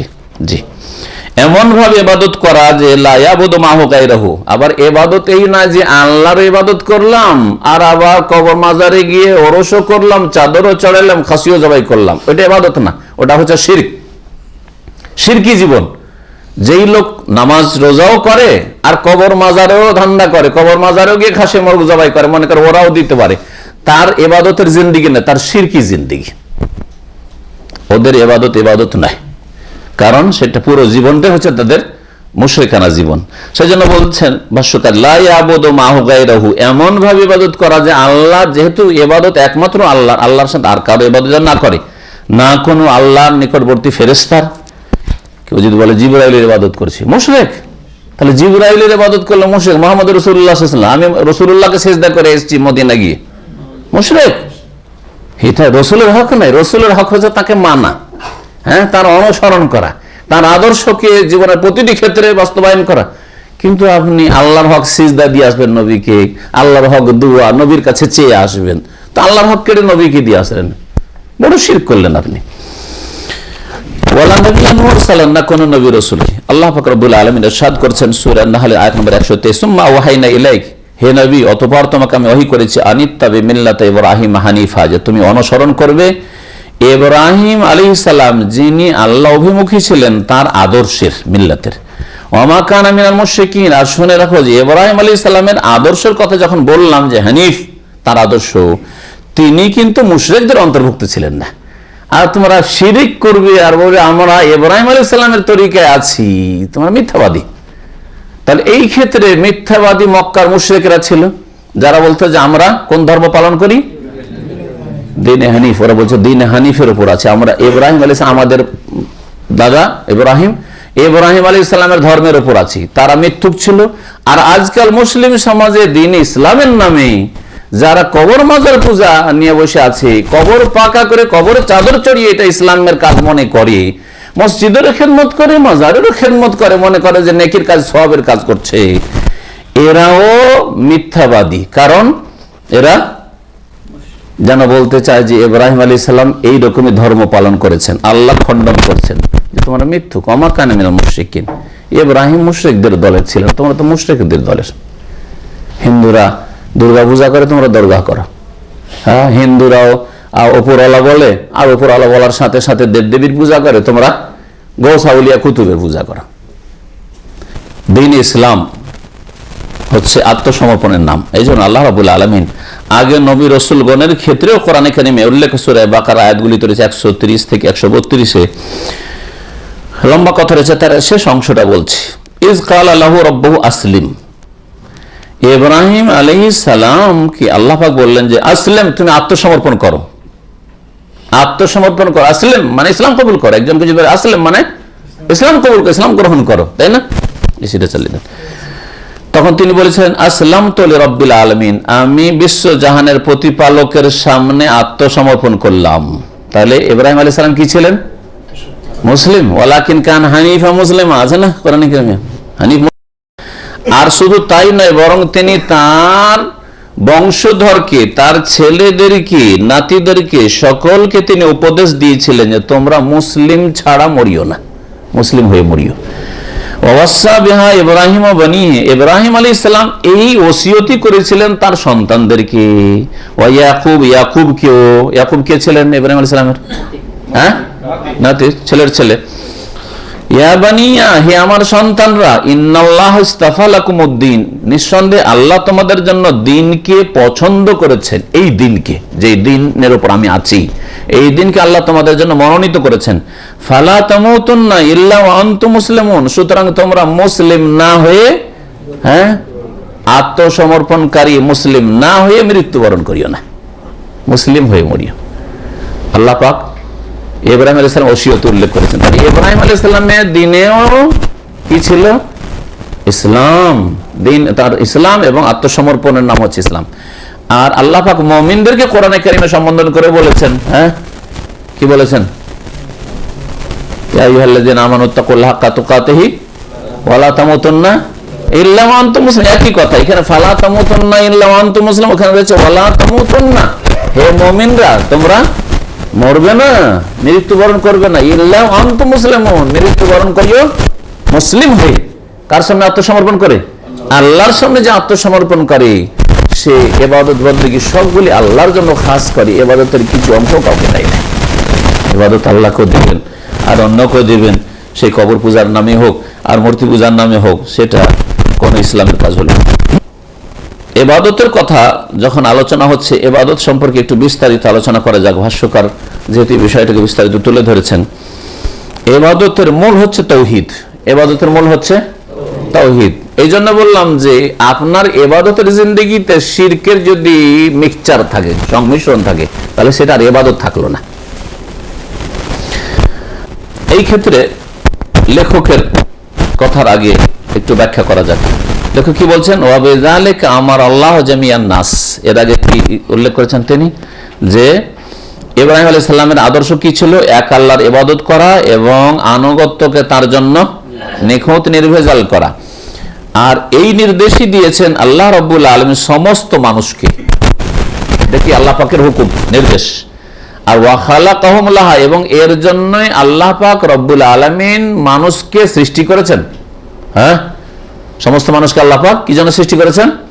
এই ইবাদতের জন্য। তাহলে দুটো কথা এখানে উল্লেখ করা হলো, একটা হচ্ছে সৃষ্টি করা আর একটা হচ্ছে আদেশ দেওয়া। আল্লাহর সৃষ্টি হচ্ছে মানুষকে আল্লাহ কেন সৃষ্টি করেছেন, জিনকে কেন সৃষ্টি করেছেন?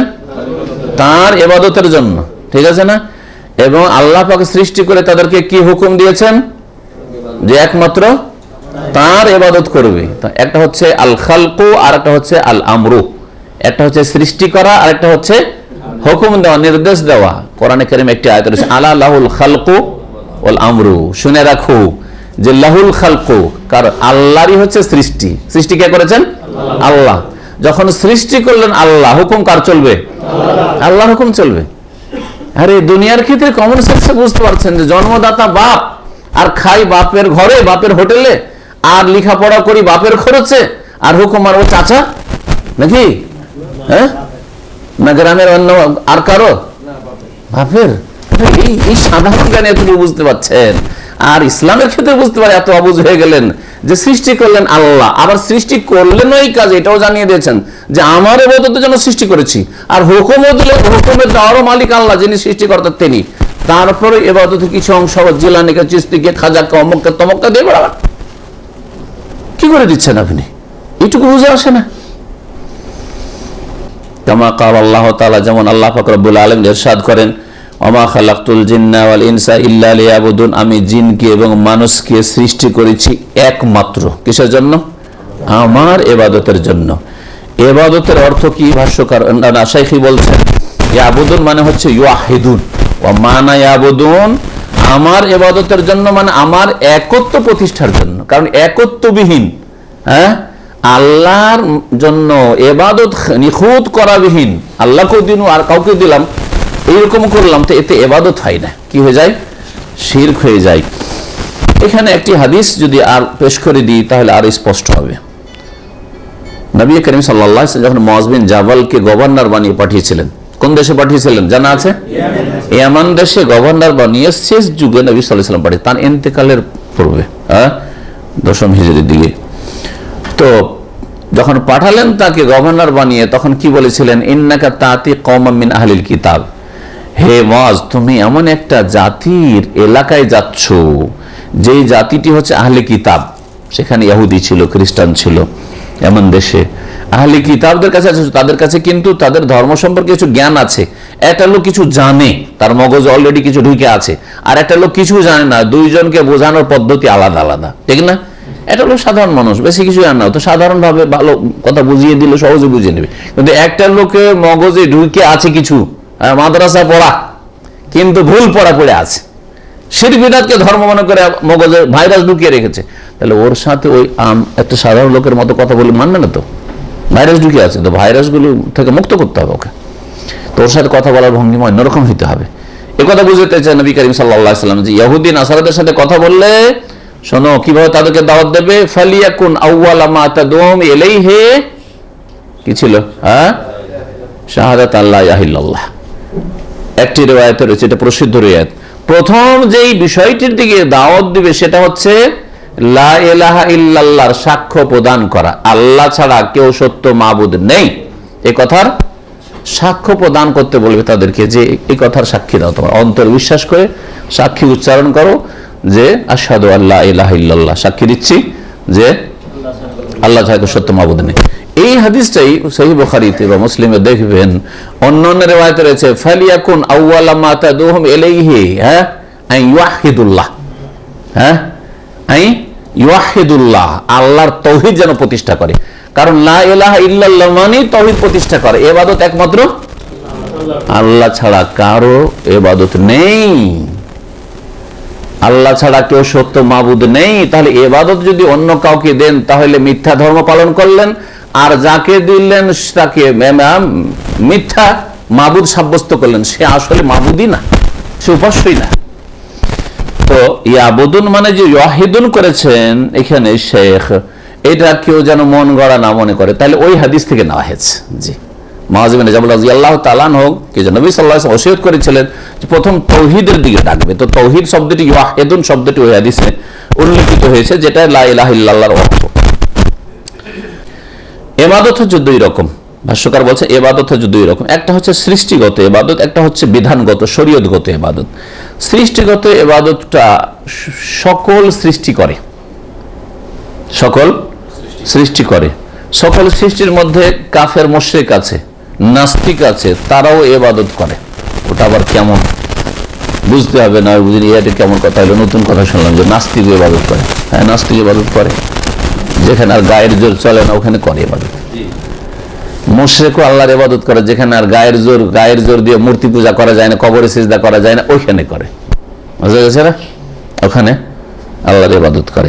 সৃষ্টিগত ইবাদত সেটা হচ্ছে ইবাদতুন কওনিয়া, ওয়াহিয়া আল খুযু লি আমরিল্লাহ তাআলা আল কওনি, আল্লাহ রাব্বুল আলামিনের সৃষ্টিগত যে নির্দেশ রয়েছে, মানে আল্লাহ যা কিছু ঘটাচ্ছেন তার শরীরের মধ্যে, হ্যাঁ, তার শরীর অঙ্গ প্রত্যঙ্গ, যেই অঙ্গগুলি যেই কাজের জন্য সৃষ্টি করেছেন, হ্যাঁ, যখন যে অবস্থায় রাখছেন এর বিপরীতও চলতে পারছে না। নাস্তিকরা যদি রাস্তায় কোথাও দুর্ঘটনা আল্লাহ ঘটান, ওই ক্ষেত্রে ওখানে সারেন্ডার করতে বাধ্য নয়, আমি আল্লাহকে মানি না, এটা বলতে পারবে, কারণ ভাষা আছে, অস্বীকার করে দিল, মুখের কথা বলতে পারে, সেজন্য কি করে দিল, অস্বীকার, আল্লাহকে, আল্লাহর অস্তিত্বকে অস্বীকার করে দিল, ঠিক না? কিন্তু রাস্তায় গিয়ে একটা দুর্ঘটনা ঘটছে, তার গাড়ি ধ্বংস হচ্ছে, সে মারা যাচ্ছে, আল্লাহকে মানে না, তো বাঁচাও এখন। এখানে আল্লাহ পাকের সৃষ্টিগত নির্দেশ হচ্ছে যে তুই আজকে মর। হ্যাঁ, আল্লাহ পাক রব্বুল আলামিনের যে সৃষ্টিগত বিধান আছে এর বিরুদ্ধাচরণ করতে পারলো, আমি মরবো না, পারলো কি? এটা একটা উদাহরণ দিলাম। যেমন একজন মুসলিম অসুস্থ হয়, কাফের অসুস্থ হয়, নাস্তিক অসুস্থ হয়, এই ব্যাধি দেনেওয়ালা কে? আল্লাহ। হ্যাঁ, যে আত্মসমর্পণকারী মুসলিম সে তো মানে যে ব্যাধি দেনেওয়ালা আল্লাহ আর আরোগ্যদাতাও আল্লাহ, কিন্তু সে নাস্তিক মানে না, কিন্তু আল্লাহর সৃষ্টিগত, কিন্তু সে অসুস্থ তো হতে চায় না। দুনিয়ার কোন ব্যক্তি আছে যে ইচ্ছা করে অসুস্থ হতে চায়? মুসলিমই যখন স্বেচ্ছা অসুস্থ হতে চায় না, যে আল্লাহ আমি তো মুসলিম, সুতরাং আল্লাহ তুমি যদি অসুস্থ করো তো ভালো। কেউ আছে মুসলিম? কেউ দুর্দিন চায় না, কেউ দুঃখের দিন দেখতে চায় না, ঠিক না? তাহলে আপনি অভাব চান না, আপনি বালা মুসিবত চান না, আপনি আপনার জন্য রোগ চান না, আপনার ছেলে মেয়ের রোগ চান না। নাস্তিক তো আরো বেশি, ও তো দুনিয়ার কোনো ক্ষয়ক্ষতি চাই না, তো রোগ থেকে বাঁচাক তো দেখি। যখন রোগ আসে, নাস্তিকের হাই প্রেশার, নাস্তিকের হার্ট অ্যাটাক, বাঁচাক তো নিজেকেও। আল্লাহর সৃষ্টিগত হুকুমের ক্ষেত্রে সারেন্ডার করতে বাধ্য, তখন সে মুসলিম, উপায় নেই, আর বাঁচতে পারছে না, বুঝা গেছে? এগুলো করেনেওয়ালা কে? আল্লাহ রাব্বুল আলামিন। তো এইসব ক্ষেত্রে ইবাদত অনগতও করে আর অবাধ্যও করে। যে আল্লাহর অনগত সেও ইবাদত করে সৃষ্টিগত ক্ষেত্রে, মানে মানতে বাধ্য, আর যে আনুগত্য করেও না আল্লাহ রাব্বুল আলামিনের, কাফের নাফরমান মুশরিক, সেও আল্লাহ পাকের সৃষ্টিগত আদেশের আওতাভুক্ত। বলছে ওয়াহাযিহি শামিলাতুল লিজামিল খালকি লা ইয়াখরুজু আন আহাদ, এটা সমস্ত সৃষ্টিকুলকে শামিল, এটা থেকে কেউ বেরিয়ে যেতে পারবে না। আমি আজকে একটু অন্যান্য রকমের উদাহরণগুলি দিলাম যাতে করে আপনাদের আরো বুঝতে সুবিধা হয়, মানে বিভিন্ন দিক নিয়ে বুঝতে পারেন। কিন্তু এর আগে অনেকগুলি আলোচনা উদাহরণ দিয়েছি, অঙ্গ প্রত্যঙ্গের শুধু উদাহরণ দিয়েছি, যে আল্লাহ জিহ্বা সৃষ্টি করেন কিসের জন্য? স্বাদ চাখার জন্য। মিষ্টি না টক না ঝাল, কোনটাতে জানবেন? জিহ্বায় ঠেকালে শুধু জানতে পারবেন। হ্যাঁ, হাতে যদি চিনি ঠেকে ঘুষেন তাও জানতে পারবেন না যে মিষ্টি না, মিষ্টি না। আর মিষ্টি দেওয়া কত রকমের বুঝতে পারবেন না। কিন্তু গরম জিনিস, হ্যাঁ গরম দিলে বুঝতে পারবেন, ঠিক না? আচ্ছা, চোখ দেখার জন্য, মুসলিমও চোখ দিয়ে দেখে, মুসলিমও জিহ্বাতে স্বাদ চাখে, আর কথা বলে তো যে বাকশক্তি জিহ্বাতে রয়েছে সেটাতে মুসলিম কথা বলে, আর কাফের, ইহুদি, খ্রিস্টান, নাস্তিক ও কথা বলে, তাই না? তো যে অঙ্গ প্রত্যঙ্গগুলি আল্লাহ যেই ওজিফার জন্য, যেই ডিউটির জন্য সৃষ্টি করেছেন, সেই ডিউটিতে মুসলিমও লাগায় আর কাফের, এটা হচ্ছে তাদের সৃষ্টিগত ইবাদত। জি হ্যাঁ, এই অর্থে আল্লাহ পাক বলেছেন, ইন কুল্লু মান ফিস সামাওয়াতি ওয়াল আরদি ইল্লা আতির রহমানে আবদা। আসমান এবং জমিনে এমন কোন সৃষ্টি নেই বা এমন কেউ নেই যে দয়াবান আল্লাহর সামনে গোলাম হয়ে, দাস হয়ে আসবে না। গোলাম, নিরুপায় গোলাম। দুনিয়া তো সৃষ্টিগত ক্ষেত্রে আল্লাহর গোলাম, আর আখিরাতে তো গোলাম হয়ে সোজা হয়ে আসতে হবে। সেই দিন হাসরের মাঠে বিচার দিবসে, হ্যাঁ, হাজিরা দিতে হবে যেমন মুসলিমকে, তেমনি কাফেরকেও সেখানে হাজিরা দিতে। আমি আজকে যাব না ওখানে, পারবে? ক্ষমতা আছে? ওইটা আসতে হবে, ওইটা আসতে হবে, সোজা ওইটা আসতে হবে। সূরা মারইয়াম আয়াত নম্বর 93। ফাহিয়া শামিলাতুল লিল মুমিন ওয়াল কাফির। সুতরাং এই সৃষ্টিগত ইবাদত মুমিনকেও শামিল আর কাফিরকেও শামিল। নাস্তিক আল্লাহর সামনে সিজদা করবে না, হ্যাঁ ঠিক না, নামাজ পড়বো না।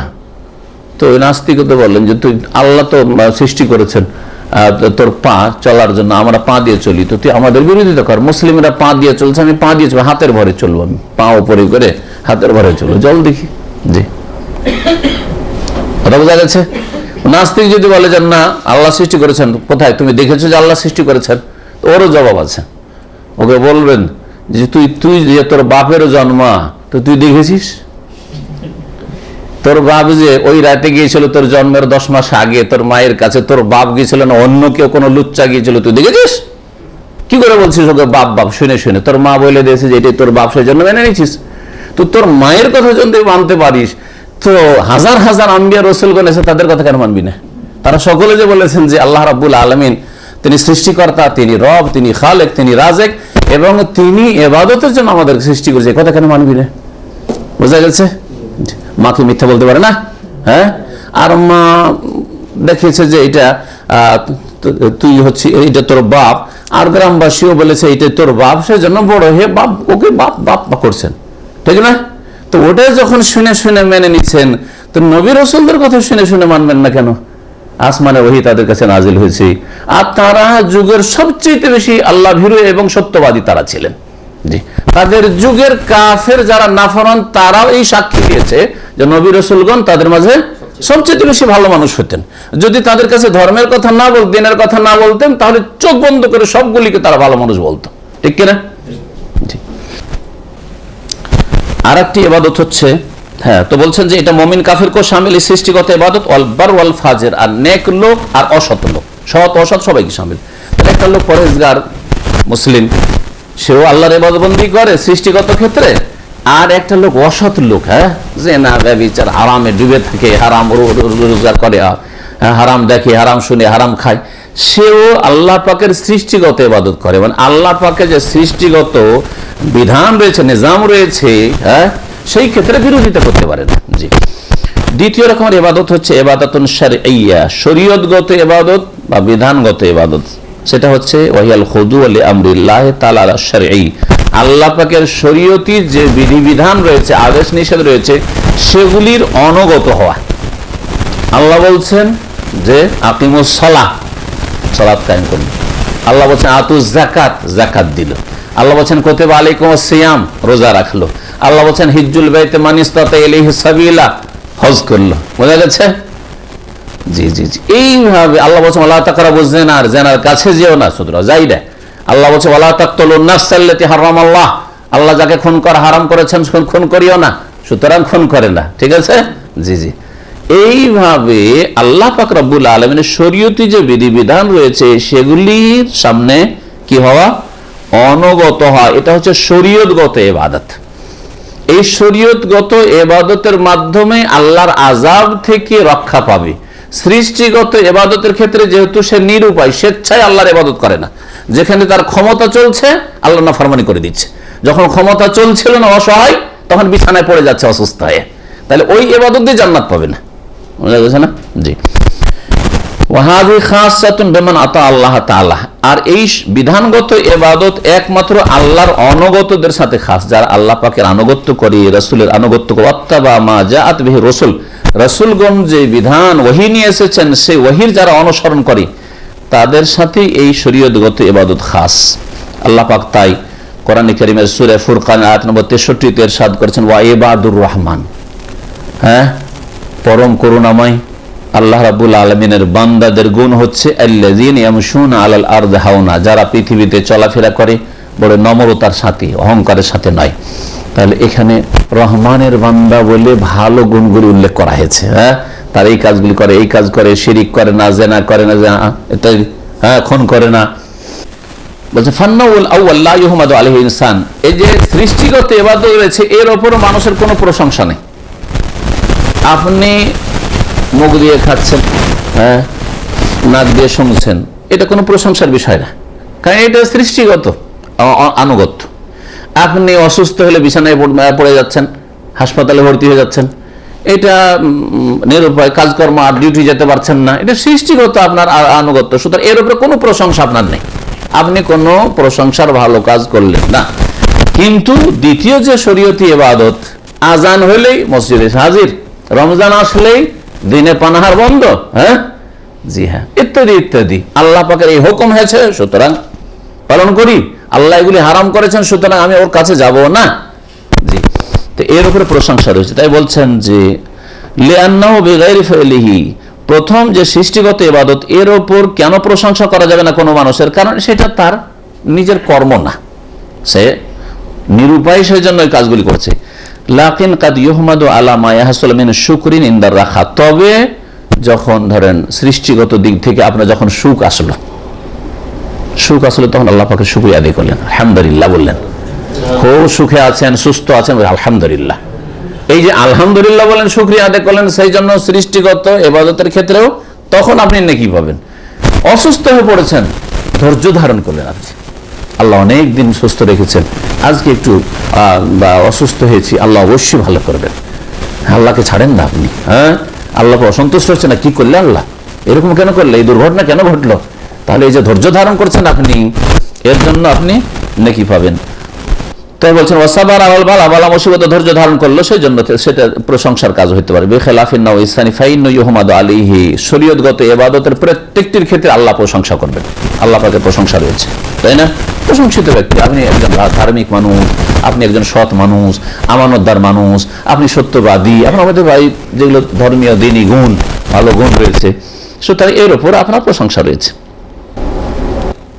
লেখক বলছেন ওয়া আযামু মা আমারা আল্লাহ বিহি তাওহীদ ওয়া হুয়া ইফরাদুল্লাহ বিল ইবাদা, আর সবচেয়ে বড় আল্লাহ পাকের হুকুম, আল্লাহর অনেক হুকুম রয়েছে, হুকুম আকাম, তাই না? আল্লাহ পাকের অনেক হুকুম রয়েছে, দ্বীন ইসলাম একটা ব্যাপক জীবন বিধান, জীবনের প্রত্যেকটি ক্ষেত্রে আল্লাহ এবং তার রাসূল সাল্লাল্লাহু আলাইহি ওয়াসাল্লামের আদেশ নিষেধ রয়েছে, কিন্তু সবচেয়ে বড় হুকুম আল্লাহর কি? তাওহীদ, এক আল্লাহর ইবাদতের হুকুম, এক আল্লাহর ইবাদত করা।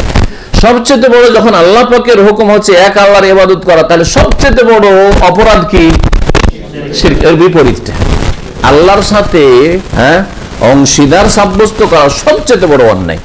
এই দুটি কথা লেখক বলবেন, আর এর বিস্তারিত আলোচনায় আসবে তাওহীদ, তাওহীদের প্রকরণ, তাওহীদ কত প্রকার ও কি কি, শিরক কত প্রকার ও কি কি, আর শিরকের ক্ষেত্র, এই সমস্ত ইনশাআল্লাহ, আর এর দলিলগুলি ইনশাআল্লাহ তাআলা আগামী সপ্তাহগুলিতে যখন দর্শ হবে ইনশাআল্লাহ আলোচনা করা যাবে। এখানে আজকের আলোচনা শেষ করছি। ওয়া সাল্লাল্লাহু আলা নবিয়িনা মুহাম্মদ ওয়া আলা আলিহি ওয়া সাহবিহি আজমাইন। যে সালাফি আমরা নামের আগে ব্যবহার করি বা সালাফি বলি, তো এই নামটা তো সালাফি অর্থ কি বহন করতেছে, এটা কি যে পূর্ববর্তীদের কিভাবে কি আসলে সঠিক ব্যাখ্যাটা জানতে চাইছি। সালাফ মানে আমাদের যারা আমাদের পূর্বে যারা চলে গেছেন এই উম্মতের, তো বিশেষ করে সালাফ বলতে বোঝানো হয় এই উম্মতের প্রথম সারির যারা স্বর্ণযুগের মুসলিম, মুমিন মুসলিম, তার মানে শুরু হয় সাহাবায়ে কেরাম থেকে, তাবেঈন, তারপরে তাবা তাবেঈন। কারণ এই তিনটি যুগে ধর্মীয় ফিতনা এবং ধর্মের নামে ভুলের ছড়াছড়ি কম ছিল, গুমরাহির ছড়াছড়ি কম ছিল। সাহাবায়ে কেরামদের যুগে মোটেই ছিল না গুমরাহি। তাবেঈনদের যুগে একটু করে বাতিল ফিরকাগুলি দুটো বের হইলেও, একদিকে খারেজি আর একদিকে রাফিজি শিয়া বের হইলেও এত ফিরকা হয়নি, এত মানে ইসলামের অপব্যাখ্যা হয়নি, আসলে ইসলাম থেকে দূরে চলে যায়নি মুসলিম উম্মত। তারপরে তাবেঈনদের যুগ আর একটু ফিতনা শুরু হইলেও, কাদরিয়া টাদিয়া তকদিরকে অস্বীকার করা, জাবরিয়া একদল তকদিরকে অস্বীকার করে, তকদির বলে কিছু নেই, আর এক দল বলে যে তকদিরই সব কিছু। এইরকম কিছু দল বেরোলো, এত দল বেরোনি এবং এত গুমরাহি ধর্মের নামে আসেনি। তো এই যুগটা ইসলাম, এই যে তিনটি যুগ, সাহাবায়ে কেরামদের যুগ, তাবেঈনদের যুগ, তাবা তাবেঈনের যুগ, এই যুগের মুসলিমদেরকে সালাফ বলা হয়। জি, একটা শব্দ হচ্ছে উত্তরসূরি আর একটা হচ্ছে পূর্বসূরি। এই ক্ষেত্রে কোনটা ব্যবহার করবেন? আমাদের পূর্বে যারা চলে গেছেন, তা আমাদের পূর্বে যারা চলে গেছেন, বিশেষ করে এই প্রথম সারি সাহাবায়ে কেরাম, তাবেঈন, তাবা তাবেঈন, নবী সাল্লাল্লাহু আলাইহি ওয়াসাল্লাম এই তিনটি যুগের প্রশংসা করেছেন। গত সপ্তাহে এই হাদিসটা এসেছিল মনে হয়, খায়রুল কুরুনি কারনি, সবচাইতে উত্তম যুগ হচ্ছে আমার যুগ, আসমাল্লাযিনা ইয়ালুনহুম, তারপরে ওরা যারা তাদের পরে আসবে, তারপরে ওরা যারা তাদের পরে আসবে। তাহলে তিনটি যুগের কথা, সাহাবায়ে কেরামরা তাদের যুগ 110 হিজরি পর্যন্ত, আর তারপরে তাবেঈনদের যুগ, আর তারপরে তাবা তাবেঈনের যুগ। এই যুগের মুসলিমদেরকে সালাফ বলা হয়। নবী করিম সাল্লাল্লাহু আলাইহি সাল্লামের পরে এই যুগের মুসলিমগণ, সাহাবায়ে কেরাম, তাবেঈন, তাবা তাবেঈন, এরা হচ্ছে আমাদের জন্য আদর্শ, এরা হচ্ছে আমাদের জন্য আদর্শ। ওই যুগের ইসলামটা হচ্ছে অরিজিনাল ইসলাম, খাঁটি ইসলাম, নির্ভেজাল, ভেজাল মুক্ত ইসলাম। বোঝা গেছে? আজকালকার যুগে যখন অনেক ফিরকা এবং অনেক গুমরাহি, 73 ফিরকা যে নবী সাল্লাল্লাহু আলাইহি ওয়াসাল্লাম বলেছেন হবে, আর 72টি জাহান্নামে যাবে উম্মতের, একটি জান্নাতে যাবে। তো এই অবস্থা যখন সৃষ্টি হয়ে গেছে, যারা হকপন্থী তাদের নাম ফরজ নাই কিছু, কিন্তু নিজের পরিচয় দেওয়ার জন্য যে আমাদের সম্পর্ক রাসূলুল্লাহ সাল্লাল্লাহু আলাইহি ওয়াসাল্লামের সাথে, সাহাবায়ে কেরামদের সাথে, তাবেঈনদের সাথে, আর তাবা তাবেঈনের সাথে। বোঝা গেছে না? তো এই পরিচয় দেওয়ার জন্য যেহেতু ওদেরকে সালাফ বলা হয়েছে, সাহাবায়ে কেরাম, তাবেঈন, তাবা তাবেঈনকে, যদি কেউ সালাফি নিজেকে বলে, মানে যারা সালাফের অনুসারী, সালাফি মানে সালাফের অনুসারী। যেমন একটা ডিস্ট্রিক্টের নাম বলেন, কোন ডিস্ট্রিক্ট বলে আপনার? মুন্সিগঞ্জ। তাহলে আপনাকে যখন বলে মুন্সিগঞ্জের অধিবাসী, মানে মুন্সিগঞ্জের সাথে আপনি সম্পৃক্ত, তখন আপনি মুন্সিগঞ্জি। বোঝা গেছে? বোঝা গেছে না? মুন্সিগঞ্জি।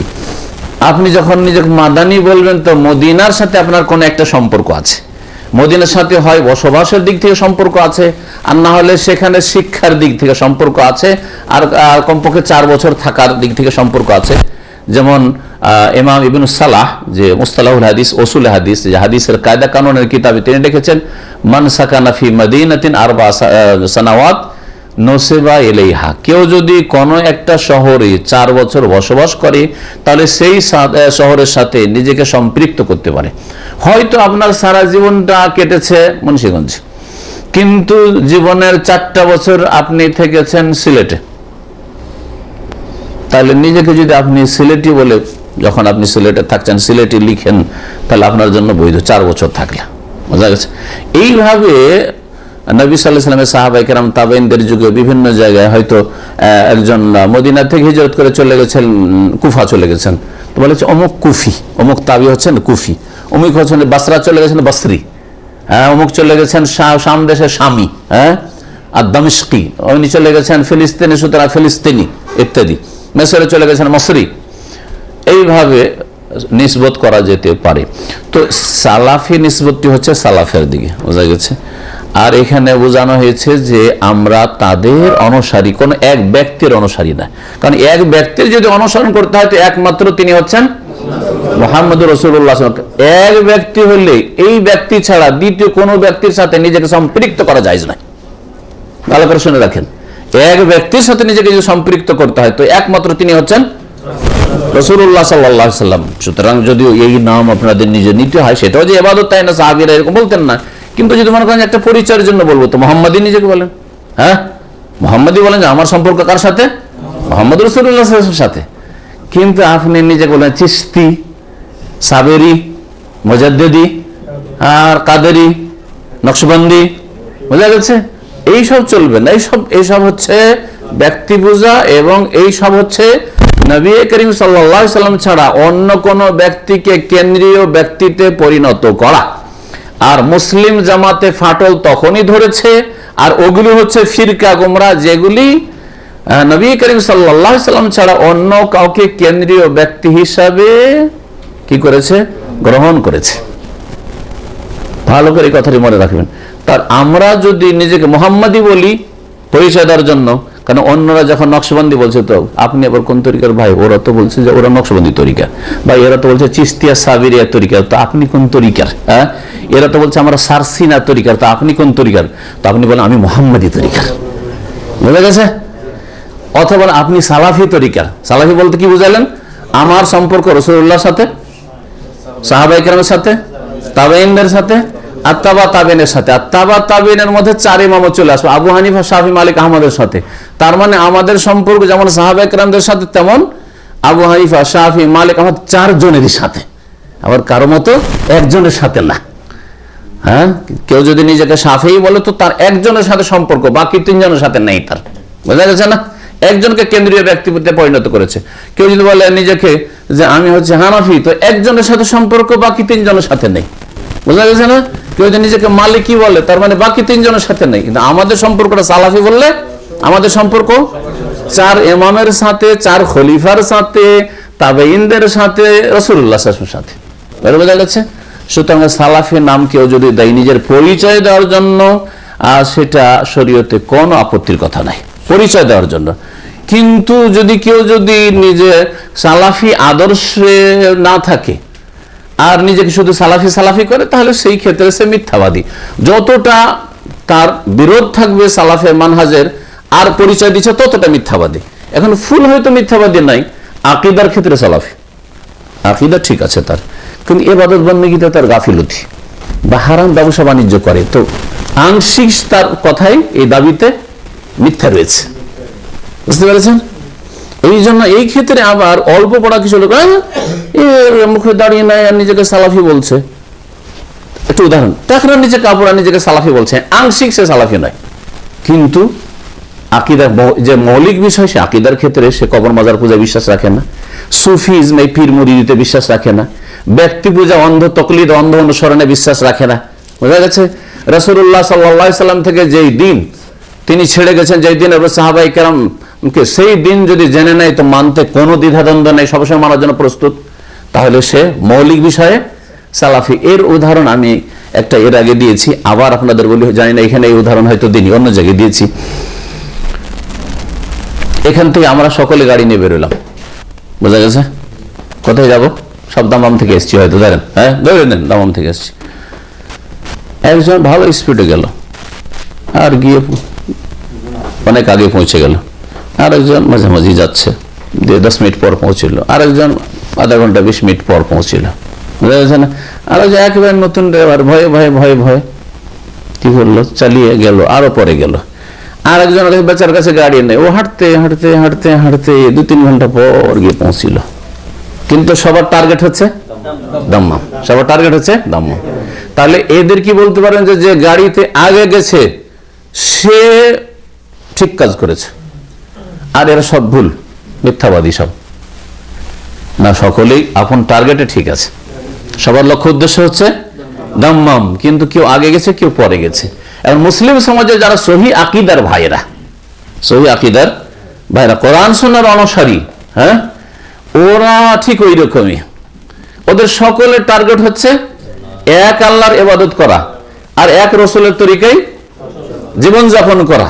কিন্তু এই ক্ষেত্রে কেউ কিসের গতিতে চলছে? বিদ্যুতের গতিতে চলছে, কেউ চলছে আর একটু কম গতিতে, কিছু বলেন, হ্যাঁ হ্যাঁ, প্লেনের গতিতে চলছে, কেউ চলছে কারের গতিতে, কেউ ঘোড়ার গতিতে, হ্যাঁ হ্যাঁ, কেউ হরিণের গতিতে, কেউ কচ্ছপের গতিতে, কেউ কচ্ছপের গতিতে চলছে, এইরকম চলছে। তো যারা বিভিন্ন গুনাহে জড়িয়ে আছে কিন্তু সহি আকীদার লোক, তারা কচ্ছপ টাইপের সহি আকীদার লোক, তারা কচ্ছপ টাইপের সহি আকীদার লোক, কিন্তু সহি আকীদার লোক বলতে হবে যে কবর মাজার পূজা করে না, এরা পীর পূজা করে না, এদের মধ্যে অন্ধ অনুসরণ নেই, এদের ব্যক্তিও বা ব্যক্তি কারো কথা ব্যক্তি পূজা এদের মধ্যে নেই, এদের কেন্দ্রীয় ব্যক্তি একমাত্র মুহাম্মদ রাসূলুল্লাহ সাল্লাল্লাহু আলাইহি ওয়াসাল্লাম। কিন্তু মুহাম্মদ রাসূলুল্লাহ সাল্লাল্লাহু আলাইহি ওয়াসাল্লাম অনেক পিছনে আছে, রাসূলুল্লাহ অনেক দূরে, আর এরা পিছিয়ে পড়ে আছে কোথায়? তো জান্নাতে যেতে দেরি হবে, জান্নাতে যেমন এই দুনিয়াতে পিছিয়ে থাকবে, নবী সাল্লাল্লাহু আলাইহি জান্নাতে যেতে দেরি হবে।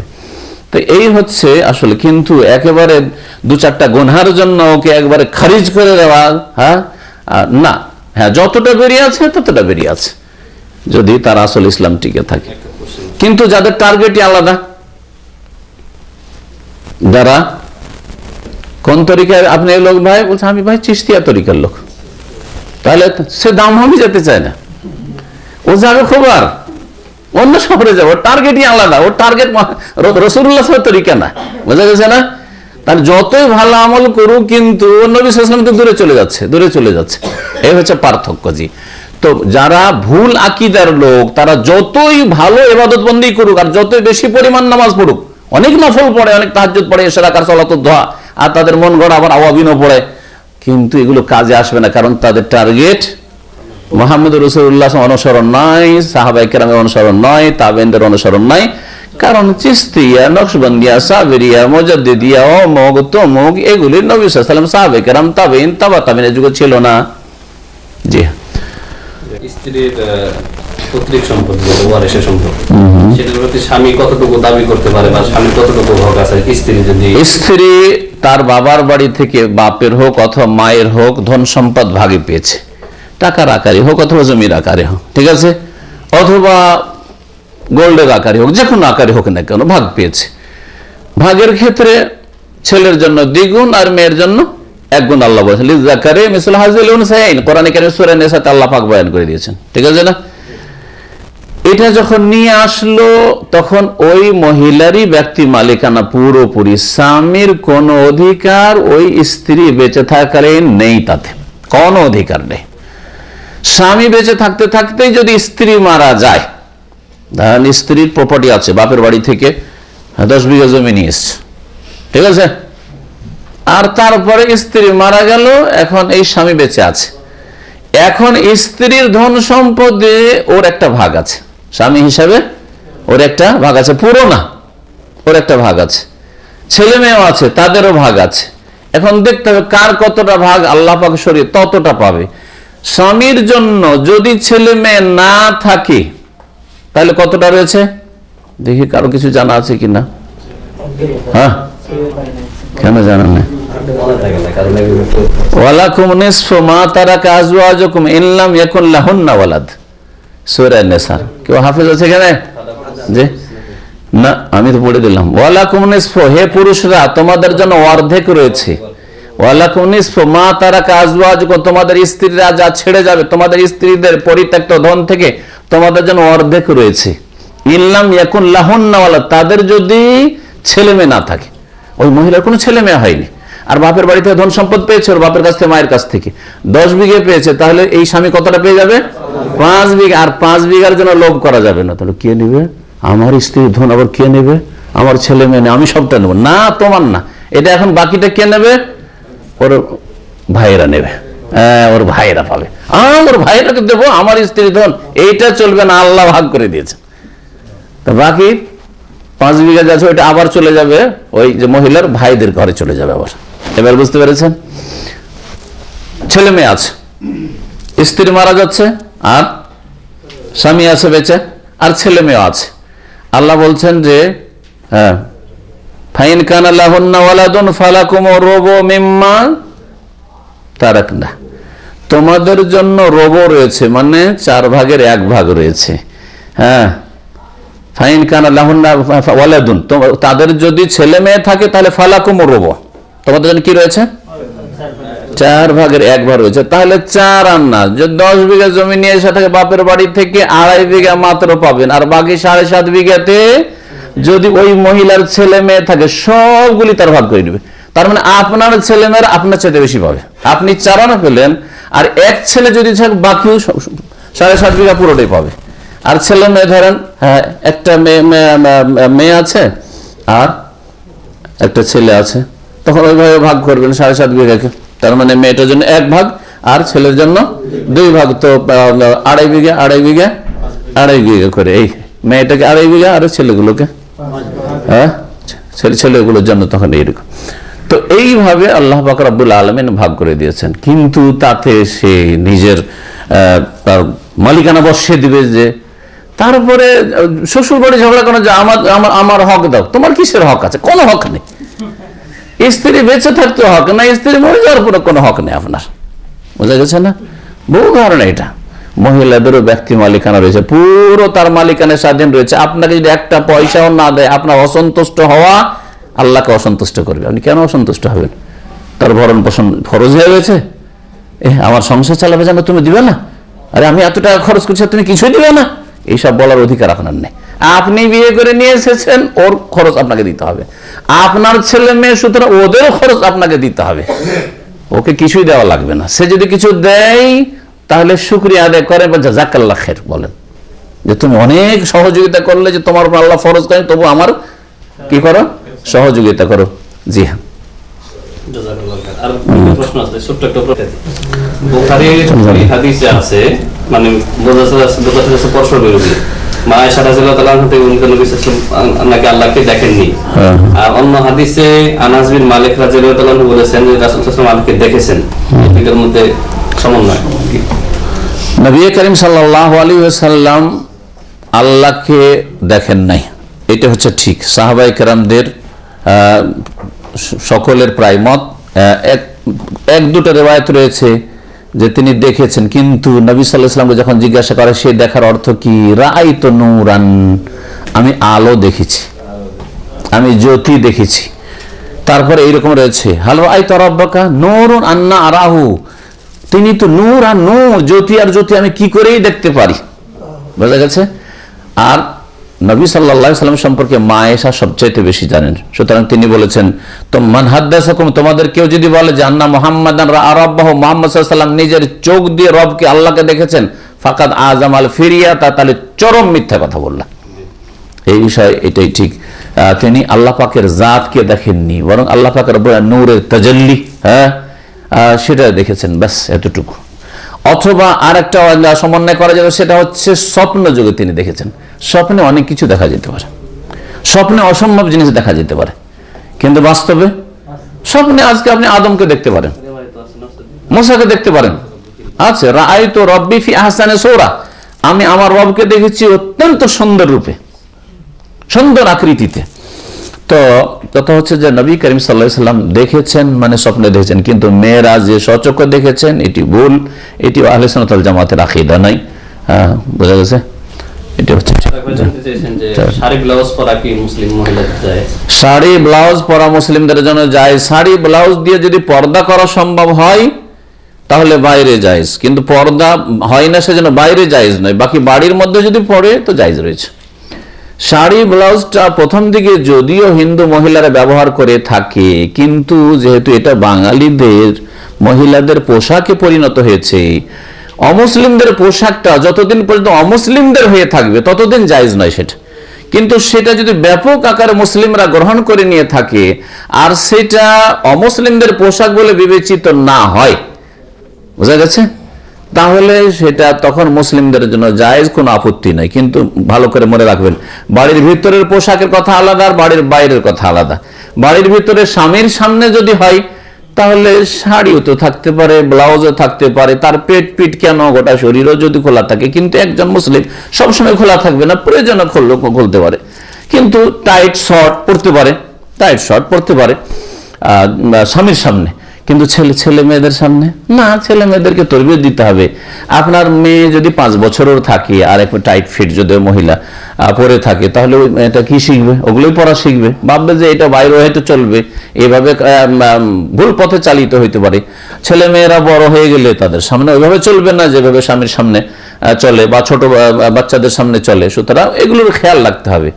বাড়িতে বাঙালি সমাজে যেইভাবে আমাদের পারিবারিক কাঠামো, বাড়িতে দেবর থাকে, ভাসুর থাকে, আর চাচাতো খালাতো মামাতো সবাই ঢুকে, দুলাভাই ঢুকে, ওই রকম বাড়িতে শাড়ি ব্লাউজ নিয়ে তাদের সামনে যাওয়া জায়েজ নয়।